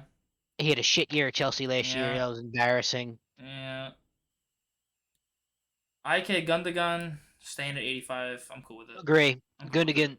Gundogan continues to just he goes in and does his job, and then he part of that amazing City team. So yeah. Yep, I'm cool with it. And he's a good player, and his FIFA card's fun. Nicolo Barella +1. I think he should be a +2. He's a beast. Dude's a fucking beast. I think Barella should be at 86 with the potential of 89 at least. He's fucking legit. He's good in FIFA. He's fun to play. People like him. He fits into squads. He had a good year. He's on a good fucking team. He's one of the best young box-to-box midfielders out there right now.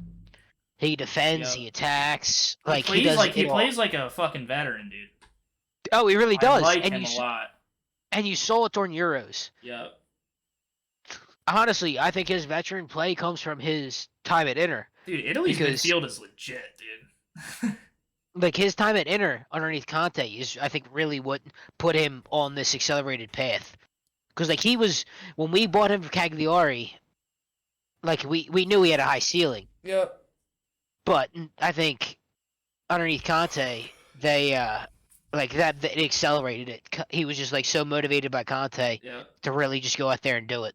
There are two names I'm still not seeing at 85 that I am not happy about. I'm going to wait and see if they're on the top 100, but if they're not, I'm going to be fucking livid. Phil Foden +1 to 85. I think it's another +2. Right, 86. exactly. I think he. But see, like this is where we go into like we're putting too many people plus too many high ratings. But no, I agree. Phil Foden had a better year last year. Deserves a plus. I think it balances out because there's a lot of guys that were 86, 87 that are going down to this range now. So I think it would balance Okay. out overall. I think Foden, again, is another guy that I think they're scared to overrate him now because of how they overrated Jadon Sancho. But Foden had a huge year on a good team. I mean, he really had a fucking good season. And people were saying he was overrated last year, 84, but he wasn't. I mean, he's good. He's just a legit player. And it's also because he's English. I think they're also scared to overrate him there because those guys like to shit the bed during the World Cup. So For sure. Frank Yannick Kessier +1 to Kessie. 85. Agree. I He agree. played so well. He played so well for Milan last year, and then he had the Barca move. I'm surprised it's not a +2, but This guy's a beast, and I'm excited to see how he does at Barca because I really liked him. I'm glad to see that he's in a transfer where he's going to be in a little bit of a better situation. Dude's a fucking beast. He's a tank in the midfield. see, but I'm not fucking sure like he's this in a guy. better situation. I think they are. Barca- Dude. I think they're better off. I mean, there's no way they could perform as bad as they did last year, dude. I just don't think. I don't see it. No, Barcelona. That midfield is pretty much set in Xavi's eyes, right? It has Pedri, Gavi, and then Busquets. So the only thing he's positioning for is Busquets' job. Right. I mean, you never know, man. He might take it because I don't know. But I like the +1. I definitely like that. No, I agree with that. I'm just saying, like, that it's not going to be a great year for him this year. Next year he could possibly take it, but also I think he likes to be two more box to box, and I don't think his passing's on the level of Busquets either. Sure. But Yeah, I mean, Busquets also has plenty of years on him though. So yeah, but Busquets was always that. Like he came in molded for that thing. yeah, no, He he came fits in- there perfectly. Yeah. He came in molded to just sit behind Iniesta and Xavi. Yep. Just sit there, pass the ball, Yep. and defend. Yeah, Xavi loves. I mean, Xavi. He's gonna get way more time than Kessie because Xavi loves that guy. He fits Exactly. perfectly into his vision for the team. And- Ben Yedder +1, I agree with. It's just gonna suck Sure. because he got a lot of fucking special cards last year. He had a good season. He was fun to watch actually last year. I ended up Because he watching a couple plays. Monaco games. But that's what I'm saying though. It's just like Hatim Ben Arfa. They're both like they're good skillers, very good with the ball, and they destroy these farmers leagues. Yeah. And the difference between them and PSG players are they don't have the other team around them, so Yep. they take it all themselves. So they're pretty much their own human highlight reels. Sure. Like Hatim Ben Arfa was so fun to watch when he played for. Was that Lyon or Lille? No. Oh, who did he play for? Fuck, give me a second. Team Ben Arfa went back. Team Ben Arfa went back and played for Lille. I was right. Fuck yeah, he plays for Lille right now. Mhm. Like he just sits there and destroys people. He's not a striker, but he's pretty much a number 10, right? That playmaking, cam absolutely destroys people. He's his own human highlight reel. It's Mhm. fucking awesome. Well, Ben Yedder is also a hashtag wee baguette boys, so he's gonna be fucking getting that buff as well. They love their Frenchies, and they love that guy because he's like he's got status in Ultimate Team because he's like the Rat King. So they love that. Next up is Pierre-Emile Højbjerg from Tottenham gets a +2. 100% agree. Yeah, he played well. He's a good player. I don't have any discrepancies with that. Marco Royce staying in 85. I'm cool with that. I'm cool with it. How do you feel? I agree. You sounded like you're like, I agree, maybe a downgrade. Is that what are you thinking? No, because like it took me a second, but then like I see what he does with Gio Reyna, these other guys on this team, and he just continues to propel these guys Yeah. and work with them. Like, So I Like, will I say think the one player that I'm kind of upset that I'm still not seeing to a degree is Jude Bellingham. I think they might give him an 83 or 82. I think he should be at the 85 range. He had a huge year last year. All right. So I also think I want to see him around here. I want to see Bellingham. I also want to see Camavinga. On the top 100, you think so? I think Camavinga, because he's going to be taking over Casemiro's spot, and he started doing it last year. I think after his time at Real, I think he's deserved a higher spot, but maybe not top 100. Well, it also depends on what top 100 ends at this year. Yeah, I think it's going to end. I think it's going to end at probably 85. Then no. I don't think Camavinga or Bellingham's going to make it. I think they're both going to be 84s this year. There's one player though that I'm going to hold out. I'm going to hold out until we finish this list, but he fucking better be on here. I'm going to be pissed if he's not. All right, Can I tell you? One second, can I tell you who I'm being pissed? If Alessandro Bastoni is not on that. Bastoni's actually, that's a solid pick too, because he also last year, even in EA's eyes, he had like 3 informs or 4 informs. So yeah, so even for them, yeah, he's got to be. He's had a huge year too. He had a huge year. And won Euros, was part of that huge Inter Milan team. I think he should be 85 this year. That's a fucking good call too. He wasn't even on my radar, but that's a fucking good call. SMS staying in 85. Agree. He's continuing there. Kasper Schmeichel on his move to OGC Nice or Nice, if you're a fucking purist. Okay, first off, 85.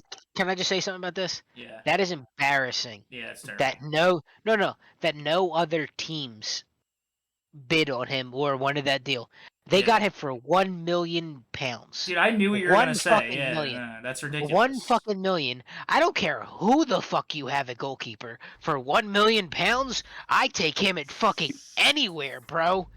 Fucking hell. Yeah, I mean that's a great fucking transfer for Nice, dude. But he's gonna get torched. He's gonna get torched in that league because he's on a shitty team in a fucking terrible league. He's on a shit team. Yeah. So he's gonna get torched, and they're gonna be like, "Oh, this guy's ass." But like, that's so undeserved. Who does Leicester have now? I forget what his name is. Shit.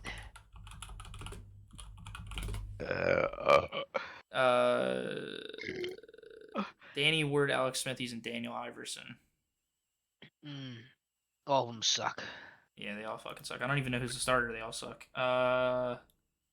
Peter Galashi staying at 85. I'm okay with that. Yeah, I'm cool with it. He's fine. They had a decent year. Wilfred Ndidi, 85. You know what? I can't be mad at that. Nah, he's a good player. But if he's an 85 still after last year, Tielemans should be an 85 this year. Yeah. Busquets -1. That's an age thing. Yeah. That's fine. Griezmann -1 to 84. I agree. I think Griezmann should have been -2, but okay. I was gonna say honestly -3. I mean, he fucking went to Barcelona, shit the fucking bed, came back to Atletico Madrid. People were like, all right, well, he's home now. Shit the bed there. Wait, then pause the shit the bed at Barca. There are so many guys that failed at Barca because of Koeman sucked and they didn't know. Like, you know what I mean? Like, it was the manager. I think it was more the manager. This dude's supposed to be elite, though. Like, this guy, they talk about this guy still like he's in 2018 winning the World Cup, fucking doing his stupid Fortnite take the L fucking dance and his whatever fucking Guess what, though? You also got to remember, when a manager puts a formation in there, you have to play in that formation. He wasn't built for that formation. No. Lukaku, last year, shit the bed at Chelsea. Because he tried to play as a solo striker, and he is not a good solo striker. See, I think he played well. I just think Tuchel didn't like how he fit into his offense. No, okay, fine. Yes, he did but he doesn't fit into his offense because he plays that hold-up play and works better off of a second person. So then, therefore, he's bringing one of them other attacking midfielders up with him, and it didn't work out well for Tuchel because he didn't like the way they played. Right. Griezmann, dude, look, man, Griezmann's not the player he was. 84 is them white knuckle holding on to this dude. In my opinion, I just don't think he's an 84 at all. All right. Vinicius, I fucking hate this, dude. There's no way he's +4 to an 84. Like, I understand he's a gold rare, whatever. This dude should be an 86 or 87. He was the fucking second guy at Real Madrid the entire last season, in my opinion. He fucking torched everybody. can I say back what I've already said? They will not give him more than +5. So Give him +5. +4, he torched people, dude. In interleague play, and he played well internationally. He played fucking out of his mind for fucking Real Madrid all year. This dude is a fucking, like, bro, superstar. I've been watching this kid since he played for Flamengo in fucking was it Flamengo or Fluminense? Fluminense, probably. Yeah, Fluminense, the red and black team in Brazil. Yeah. I remember Real Madrid bought him when he was 16. But because he's 16, they couldn't have him complete the transfer until he was 18. Right. So he played under contract for Real Madrid for 2 years at that team and continued to kill people. It was awesome. This kid is a fucking superstar. He's a fucking assassin. And if you're gonna shoot Erling Haaland from an 81 to an 88, and then put him in 89 the next year, and then if you're gonna put Mbappe from an 83 to a fucking 89 to a fucking 91 to a fucking 92, this guy needs to get his fucking roses, dude. This kid is a fucking superstar. Don't worry, next year it'll happen. And he just came off the Champions League win. Like, there's no argument you can make that this guy shouldn't be up there at the 86, 87 range. You can't fucking make that argument. Like, there's no way. Next year he'll be there. So you also agree that like 84 is low. Well, I do, but also I like you said, playing devil's advocate. The way FIFA do their ratings, that's on par with what he should be. I cannot wait until the actual top 100 comes out, because me and you are gonna go have a field day with this fucking company. I know they're gonna fuck this up. Oh, 100% they are. Christian Eriksen +2 on his Man United move. Yeah, no, that's garbage. Yeah, I love Eriksen. no. I love Eriksen, and I think what he's done and his comeback has been awesome. And it was really sad to see him leave Italy because of his pacemaker. He does not deserve that. That's a heart buff right there, dude. His Brentford play buff. last year. I mean, no, I'll give him a +1 because he did get downgraded after he got hurt. But I'll give him like a +1 because he was very instrumental in Brentford staying up last year. Yo, come on! If you watched Brentford play last year, he was very dude. Yeah, he was still very And now instrumental. he's going to dumpster fire Man United. Like, he's not a top 100 player, dude. All right, next. He's not. Oh, I agree, but Leroy Sané 84. I don't think he's a top 100 player anymore either. No, But I agree.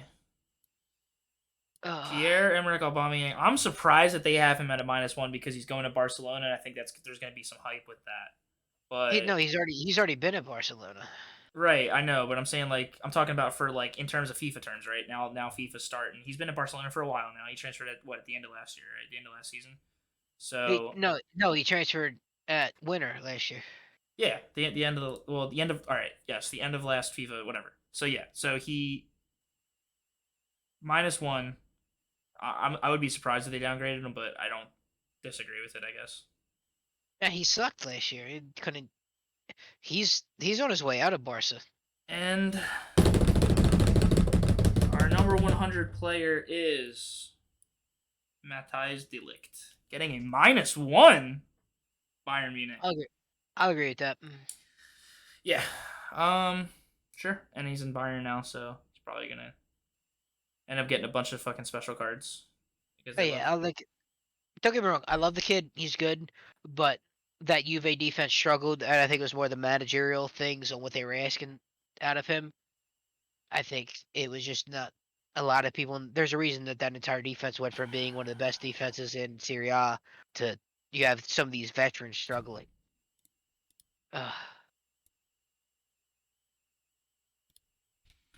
All right. Well, we also have full club releases here. I don't know. Okay, so these are not revealed. These are all speculative. Okay. All right. Well, like I said, we'll just Okay. So like you said, we'll come back when ratings are actually released. But I want to just read this real quick. Right. This club is not in FIFA. Suarez is not going to be in FIFA. That sucks. Because he moved back to Brazil. He's still got an 86, 84 candidates. Firmino, Hummels, Rashford, or Depay, who could appear in this list, but not everyone can make it. Besides half the Chelsea squad, EA also revealed for these guys. The Blues will be mad. We had predicted higher ratings for Conte, Jorginho, Havertz, and Mount. So they agreed with me. At least we were right with the 86 for Mendy. Well, guess what? I hate fucking Mason Mount. I think he's a garbage fucking English prick. So Salah, latest FIFA leaks, Benzema 91, Kane 89, which they were right about both of those. They say Salah is actually going to be a 91. I wouldn't be mad at that No. if they're winning the AFCON. Mbappe 92. That annoys me, but doesn't surprise I hate me. that. And Ronaldo 90. I think 89, but they're never going to put him under 90. As long as he's alive, he's going to be in the 90s. That's just how it is. All right. Well, I think that will about do it because we're not going to be doing the Big 5 league thing here because I want to wait until we'll say that. Let's wait until we're 5 weeks in, 5 match days into every major league, and then we'll talk from there. I think it'll be a good talking point at that point. Yeah, this is a well over 2-hour podcast. I'm going to try and get this uploaded on Spotify and start doing that process. But for now, we are on YouTube. My links for my Twitch and my links for my personal YouTube channel are going to be in the description. If I do end up making the extra channel for the podcast, do you have anything that you'd like to plug, Eddie? No, I'm good. Just let me know what we're doing and call it a day. All right, thank you guys. It's been a great time. Thank you guys very much for anybody who watches this. I appreciate it. We're going to try to be doing this somewhat regularly throughout the season. If there's slow weeks, we won't be doing this. We're not going to be doing this on a predetermined, definite schedule, so don't be looking out for that. But as long as there are things to talk about, we will be talking about them. And I am Duckface, and I'm joined by Eddie, and this has been the Delco FC Podcast. Thank you guys very much for watching, and have a good one.